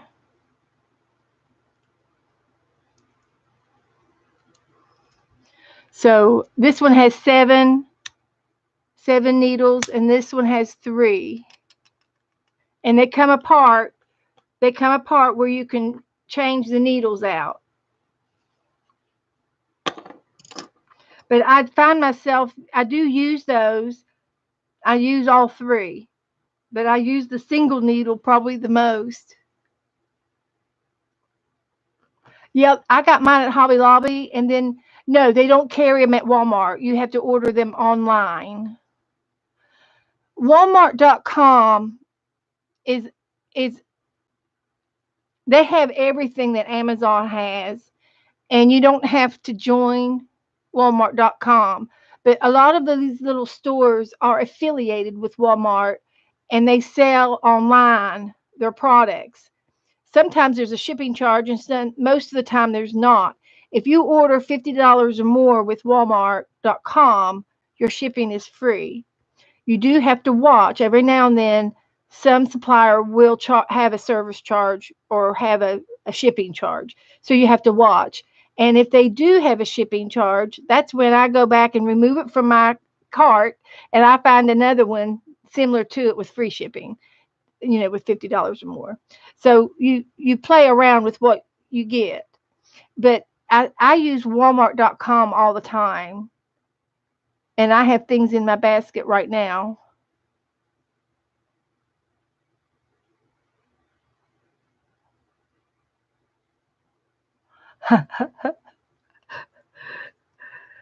Well, it's if you get just a beginner's kit, Lucia, you can get a beginner's kit for $20 or less or thereabouts, and you would have everything you need to do these little projects, and then you might have a lot of stuff in your craft room that you can still use. Like on this piece, everything on here was out of my craft room. This was some nippy nappy white yarn that I had, and it was all cut up in different pieces. I don't know how I don't know where it came from. And then this was some yarn that I made an afghan out of one time, and then this was some other uh, fabric crafty yarn that I got at a yard sale. And then this was rug yarn that I tore apart and turned it into core wool. And this was some other decorative yarns that are man-made, but they felt it on there anyway. So you can find things in your room to work with. It doesn't have to be all new stuff. Uh, exactly, Mary. It is, and I know that some people have Amazon Prime and all that jazz, but I don't. I don't pay that out. It's $120 a year, I think. And my sister does it, and she says, "But I can get anything I want." And I said, "Well, I can too. I just have to wait until I get $50 worth of stuff in my cart. I don't order every day anything I want. I still pace myself." Yeah, this 3 is probably a really good one to start off with. But I had trouble with the needles in it. I think it takes smaller needles, and I put the large needles down in there, and I couldn't get the lid to close. So I'm not real sure what the deal is on that, but I couldn't get it to lay flat. but it doesn't bother me. I just gently screw it on and leave it at that, and it doesn't close all the way. But I got the larger needles in it, and they don't break as fast as. As a matter of fact, it looks like there's two different size needles in there. If I had to guess, I had two different kinds in there. But because one of them looks smaller than the others. But anyway, yeah, and the needles are pretty cheap, and you can buy them by the bulk. hmm So now let's see. I've got a nose. Let me go ahead and put a little bit of a face on him.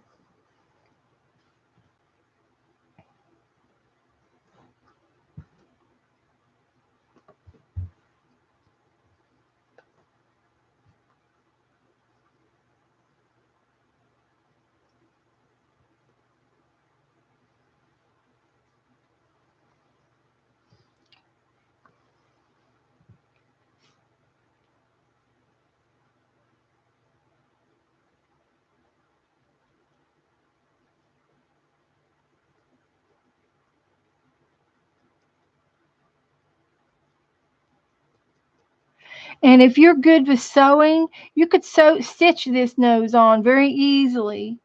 It doesn't have to be put on the way I'm doing it. As a matter of fact, it probably would be easier if I did do the stitching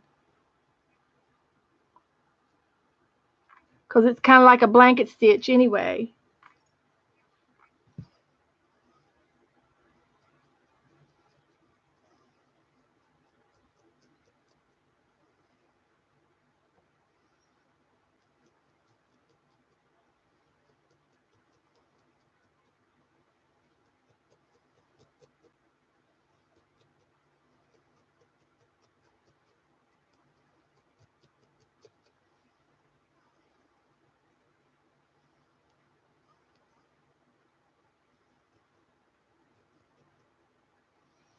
But I've been felting for a couple of years now, and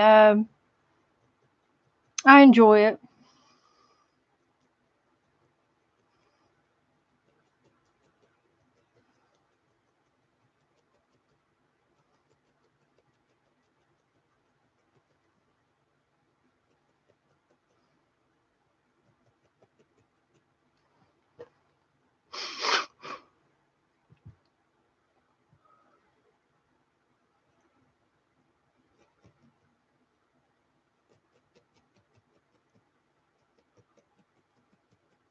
But I really enjoy it. I enjoy sculpturing with it and testing myself.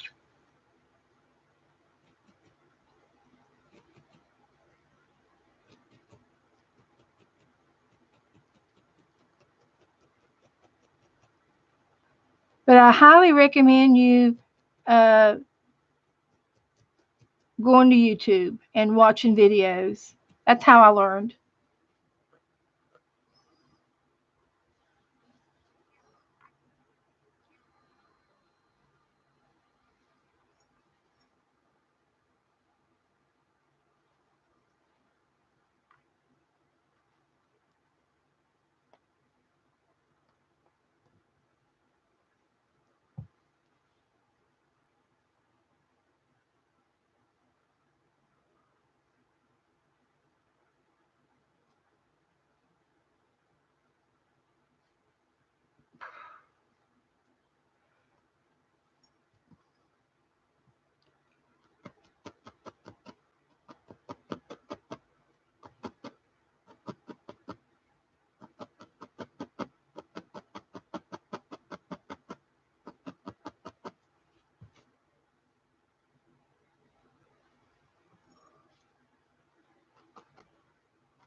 And I love the decorating parts.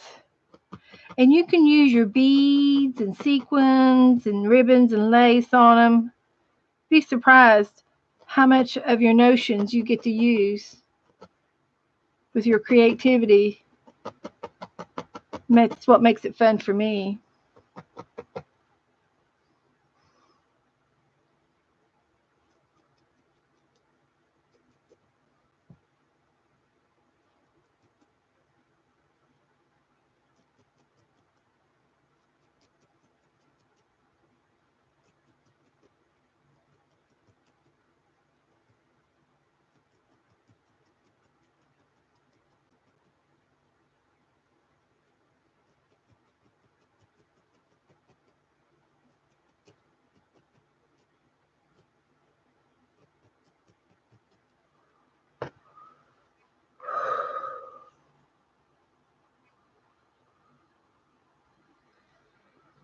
Good night, Joan.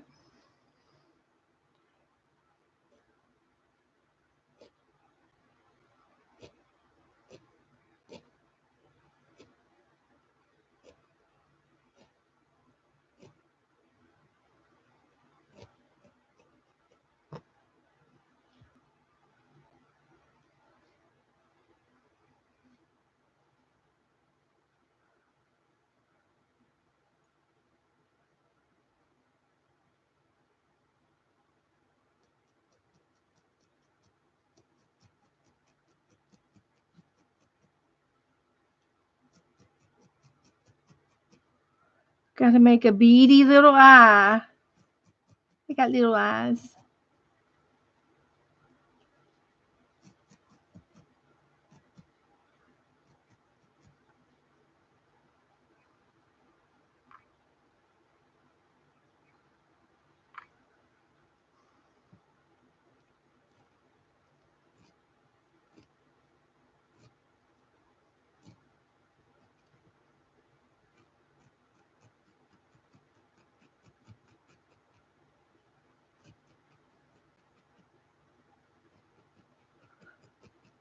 Got to make his ears and his tail yet.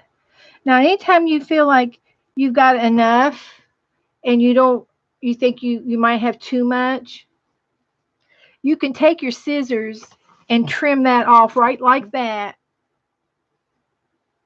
Just trim that off straight with the level with the face. And then you just finish punching that last little bit in if you feel like you got too much. But you'd be surprised how much you can punch it in and make it smaller.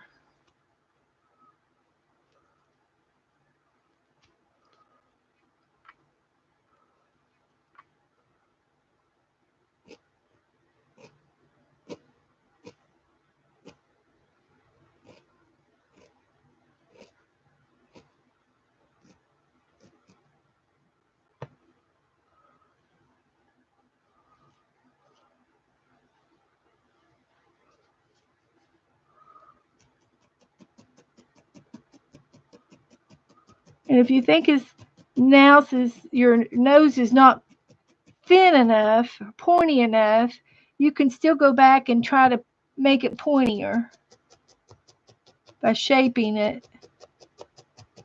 I think it looks a little fat. So I'm going to try to give him a facelift. Yeah, you could use regular felt, like this type of felt that you buy. Yes, ma'am. You sure could.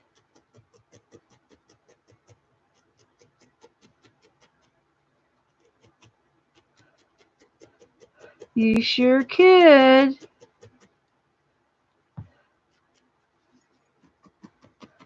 You're the you're the boss. You're the boss of your artwork, Mary. You can do anything you want to your artwork. There's no right or wrong. That's what I like.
He's looking good.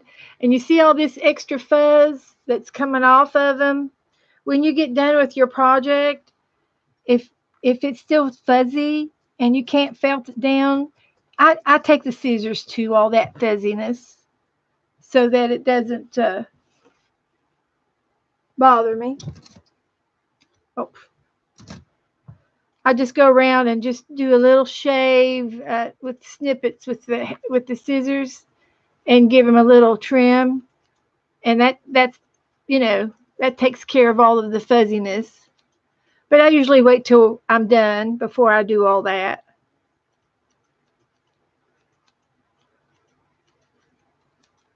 So that sort of cleans them up. So let's make some eyes or some ears. Let's get some felt here. We're gonna make 2 ears. See if we can get them the same size. And ears, if you feel like you can't do an ear, go ahead and cut out a piece of white felt and do it that way. There's nothing in the book that says you can't, and you might find something else, that you want to. Of course, if your mouse has a hat on, and maybe you can't see his ears. But I've just finger carded my wool, this core wool, and I'm going to divide it into 2, and I'm going to lay them down on my table here, and I'm going to make 2 ears, and I'm going to make it a U shape. And you think that's an awful lot of wool. Well, you just wait. You need this much. I'm just going to make a U shape, and I'm going to gently felt this together little by little with being gentle, okay? I'm just on the mat, on the sponge. And I did it like a balloon. I made a loop with the wool. And then I just gently go around in a circle until it starts to take form. And I'm not really even going through the table. I did right here. I went through the felt right here, but this hasn't even gone through. It is still loose back here. But I'm just gently making an ear. I'm just making that little balloon shape ear. I'm not worried about this in the middle either, because this is like almost a hole right there. I'm not worried about that yet, because I'm going to be putting a little bit of pink in there, like his nose. So I'm just going around in a circle, shaping my little balloon and I'm leaving this tail right here, this long stuff. I'm leaving it there. I want it to be there, because that's how we're going to attach it to the mouse. So I'm just going around in circles, and you can see how it's went from fluffy to a shape now. It's made a shape just by gently poking with my one needle. It's taking form. You go in an angle, you come out an angle. Of course, I'm not really going into the sponge either, but I've just gone around in a circle, half circle here. Now I'm going to try to start this one. We'll do the same thing. I put both ends together, and that's at the base of my ear. Left my tails, and I've got this balloon here, and I'm just going to go around in a circle to form my ear, and it will shrink. Mark my word. I want these tails here. I want those there so that I can attach it to the mouse when I get done felting the ears.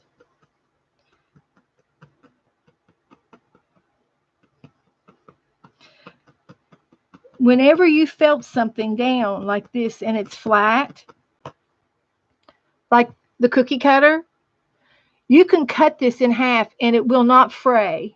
It'll be solid. It's just like this piece. If I cut this, it'll look just like that edge there. It won't unravel. Same thing with what we're doing with the ears. If we make our ears too big and say the circle's too big, after we're done felting, we can take the scissors to it and trim it down if you want. But in this particular case, we're not going to have to trim it down because we're going to needle it. We're going to needle it down to size by just using the needle. This is called felting.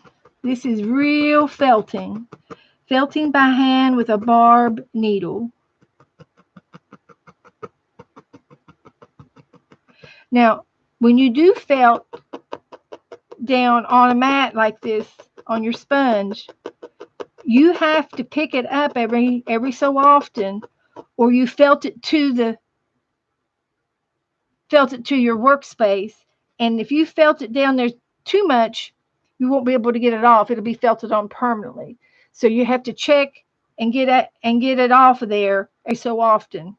So now I'm going to continue to form this. I want these tails down here so I can attach the ear to the mouse. I want these tails. I'm not really felting them. I'm felting the ear. You can see this little ear over here is much smaller now.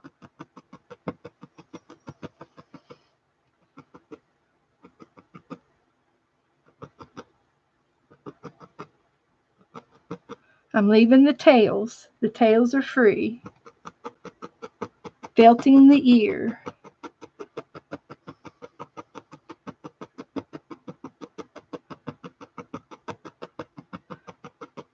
Now I'm going to lift it up, pull it off gently, and it's being felted. I've still got a ways to go. I'm going to try to go oval now instead of round. I'm going to try to felt these edges inward to give it an oval shape.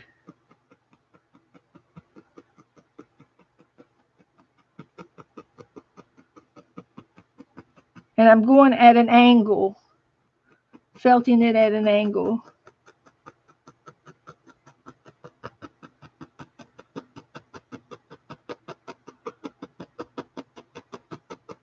Leaving my tails. I want my tails. Look how much smaller it is. You're condensing and condensing and condensing. You are felting the wool fibers into an object. In this case, it's going to be a mouse ears.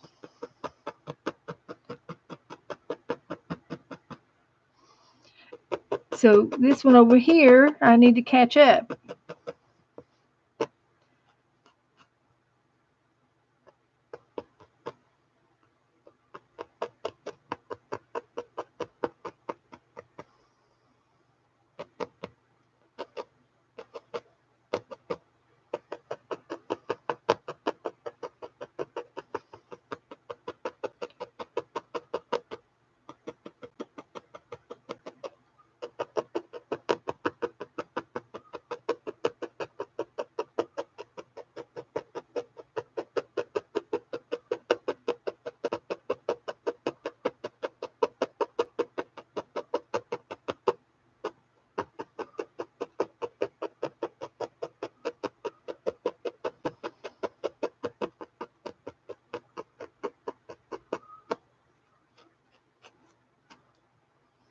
Now I'm going to flip them over and do the back sides.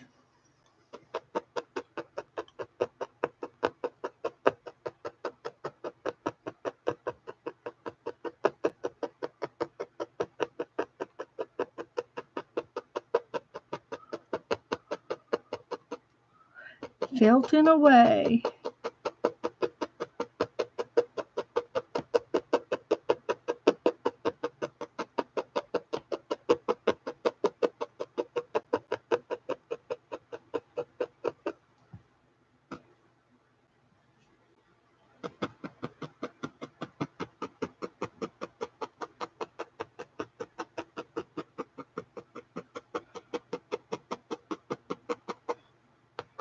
It's very enjoyable and satisfying when you've made something And I just can't tell you how happy it makes me feel that I've made these ears.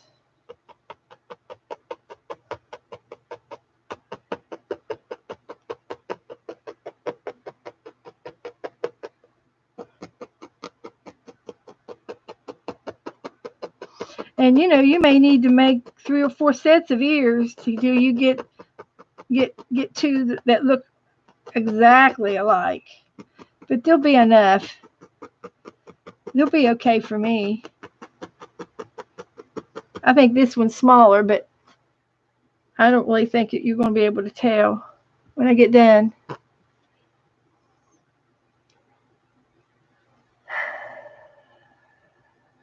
So how's everybody doing?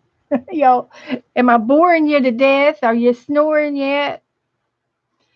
So you can see the fuzzies on each side, because as you poke your needle, it barbs the wool through to the other side. It snags it to the other side, and it leaves these fuzzies on the other side.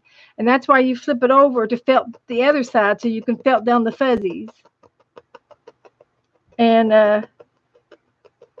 this is where a finer needle will come in handy to fine tooth comb your ears. If I use a smaller needle, it won't leave big holes, and you can see the needle marks with this needle. You can sort of see the needle marks, and with the smaller needle you won't be able to see them. And some things are more visible than others, but I can tell that they're in there, but you may not be able to see. But it doesn't bother me. They rub out.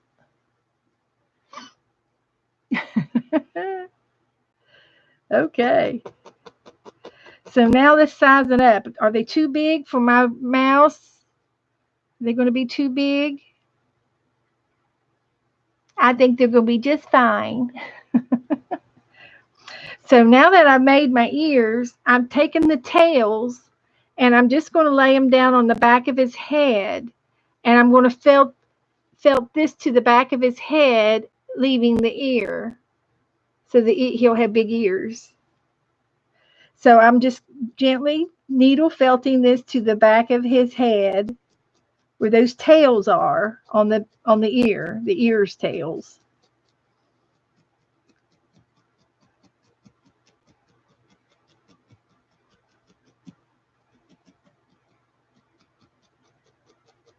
And you can't even tell that you did that. You can't hardly tell. It matches.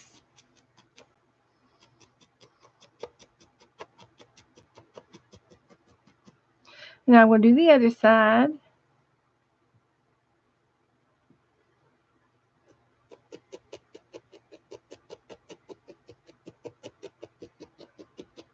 And I got to get some pink on there.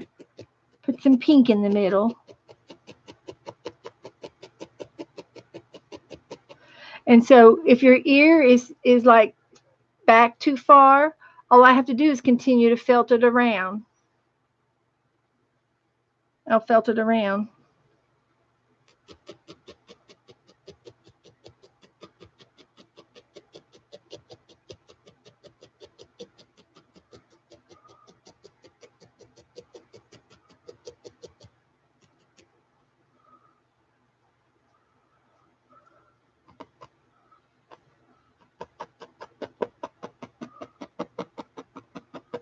But if these ears were too big, you could cut them down and it will not fray. Will not fray.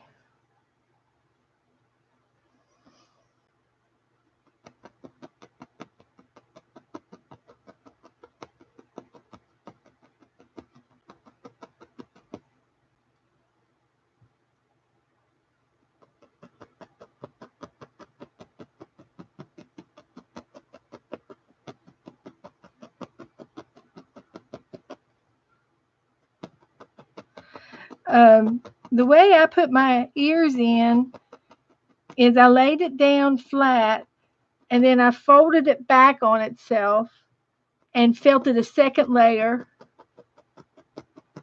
And then I felted the ends back the other direction and gave it some more layers. And I felted it back and forth about 4 or 5 times now until it all fan folds into the ear. And my ear is kind of 3D. I'm not poking in all the way. I'm just poking in about a quarter of an inch, just enough to get it tacked on there. And then when I raise it off, I do have a little bit of pink on the back, but I'm going to cover that up with the white. But I've got a cute little ear now.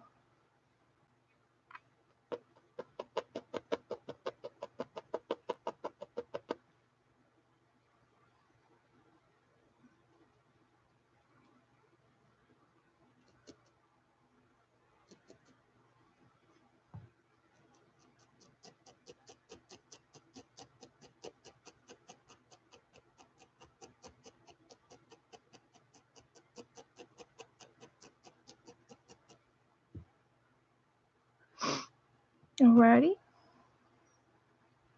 So I pull off a small tuft of wool and I lay it down over my ear and I make a little oval in the middle of the ear.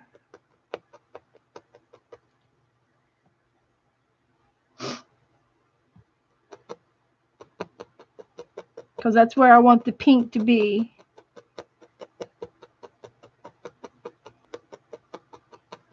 And then I take and I fan fold it back on itself and I felt again on that same little oval. It's a little invisible circle that I've punched on his ear.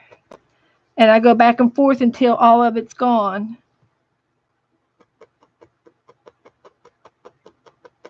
And it makes it thick.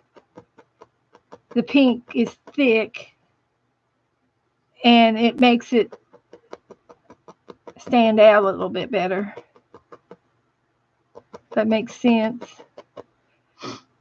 And if you had too much and you didn't want that much pink on there, you can trim it off with your scissors just by going across the top of it, of what's not felted. If you feel like you had too much pink or too much fiber there, all you have to do is trim it off just like that. Trim it off, and then you can finish your felting.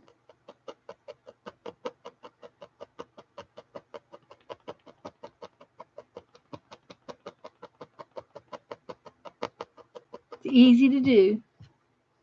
Now I've got some pink on the backs of their ears where I felted it and the pink came through.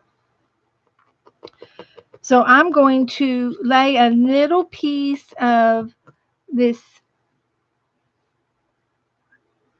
core wool on the back of their ears, and I'm going to very, very, very, very lightly tap it on the back of his ear. I'm not really going all the way through. I'm tapping it on the ear, but I'm not going through to the other side. And I'm just going to do that for a few minutes and cover that pink spot up with my wool. And it will take. You just have to be patient.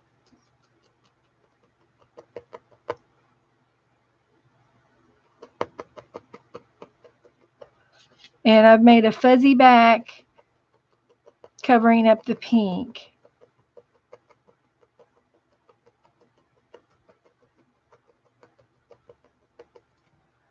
And you can see how I've covered the pink up right there.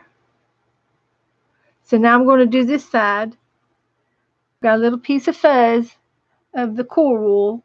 I'm going to tap it on. I'm not going all the way through. I'm just going to go around in circles, tapping, but not going all the way through the ear till I cover up that pink spot.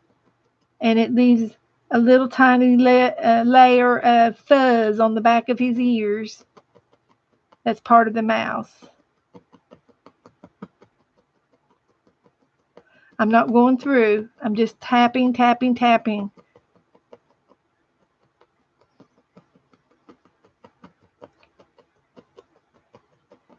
covering up the pink.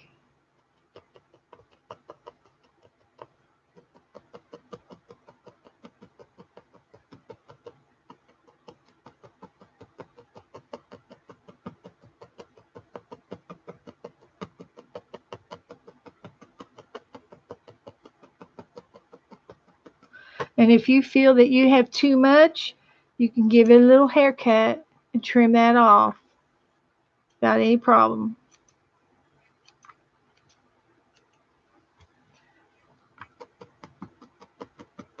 No problemo.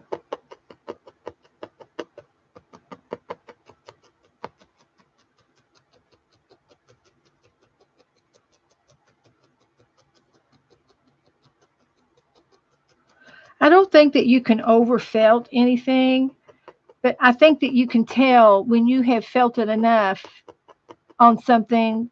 I really think that you get to a point where I think that looks really good. I think that's good. I think I can stop now.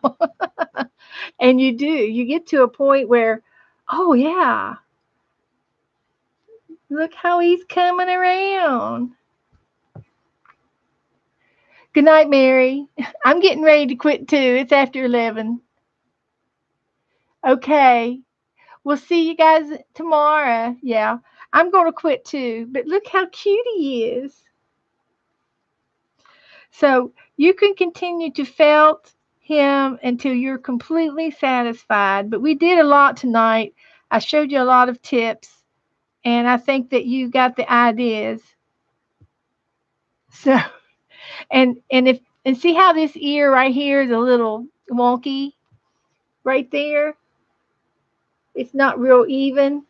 I can go around the edge of my ear with my needle and even that up.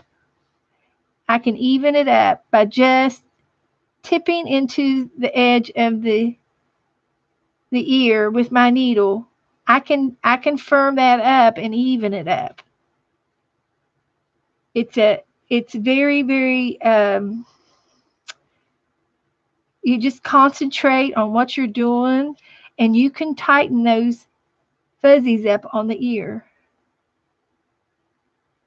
And it makes it look refined. It does nice.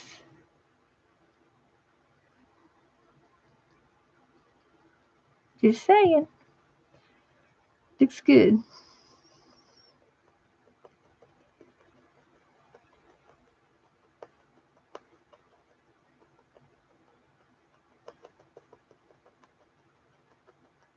I love doing it. So, yep, little by little, Mary, we'll do it. I'll get you hooked. I got another 2 weeks of felting, and I'm going to get into pottery with you guys. And I probably will start talking about some pottery, um, some terminology, and some of the things that I'll be doing.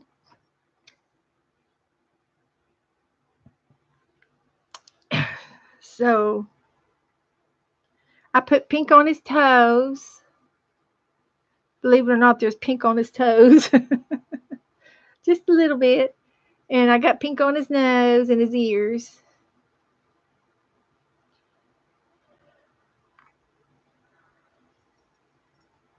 We got to do a tail. I'll do it next time. So anyway, guys, uh, we did good. We did good. Made a little bit of a mess.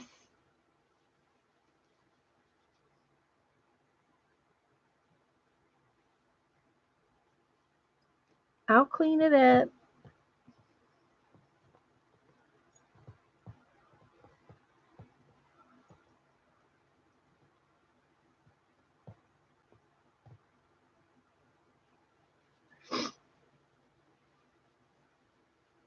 Oh, are you, Mary? Where are you located, Mary?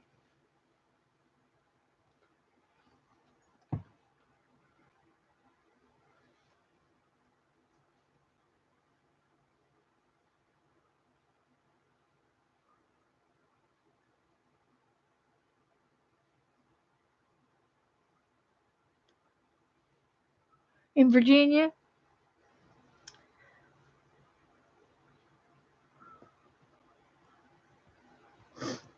I'm down here in Florida. Thank you, Lucia. He is cute. We'll have to think about something. What else? I can make another heart. I'll make him a little heart pillow heart.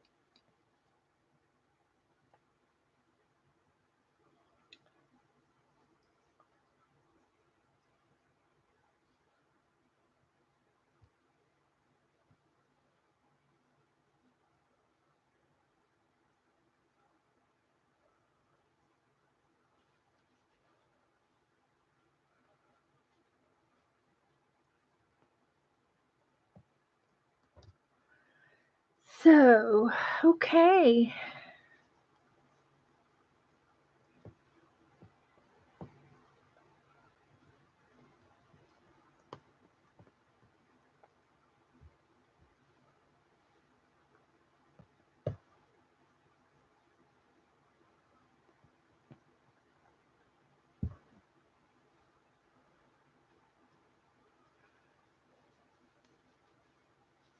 I know. Isn't that something?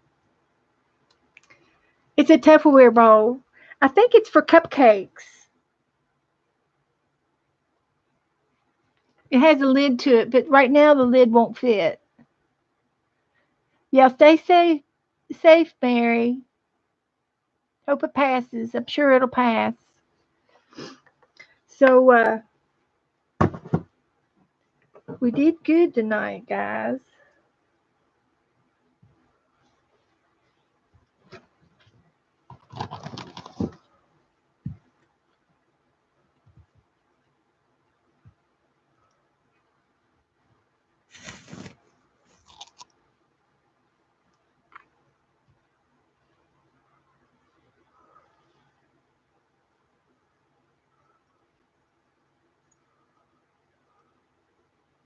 Okay, Deb.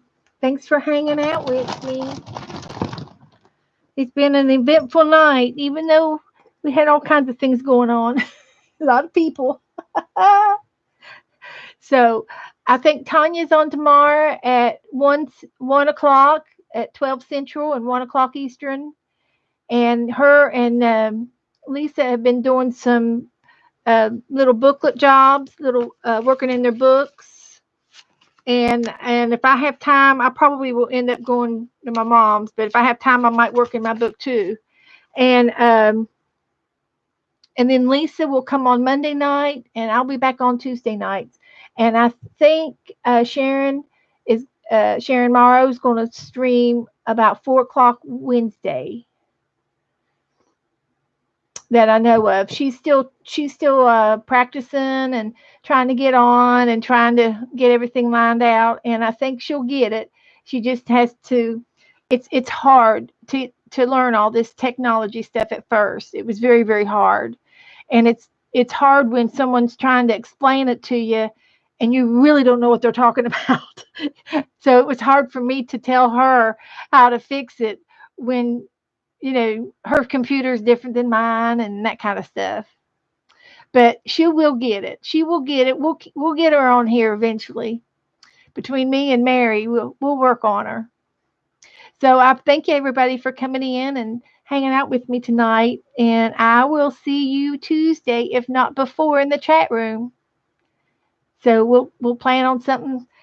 Probably end up working on some more on the mice. So I'm going to say good night. Watch your fingers. Always know where that needle is. And if you have any questions or any problems, or you can always message me. And if you make something, you can post it in my Facebook page. Uh, um, just my Facebook page is this right here. It's Beth Crafty Mixed Media Room, and I will, if you join, I have to accept you because it's a closed group and it's a protected group, and you can post your projects in my group. So Well, you're welcome. Oh, that's fine. Mary's awesome. Anything Mary wants, I'll give her anything she wants. She's cool. Yep.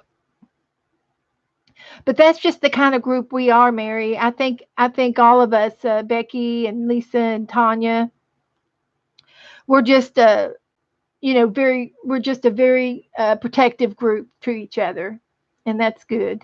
We respect each other. So okie dokie. I'm going to get off here and get my bath and go to bed.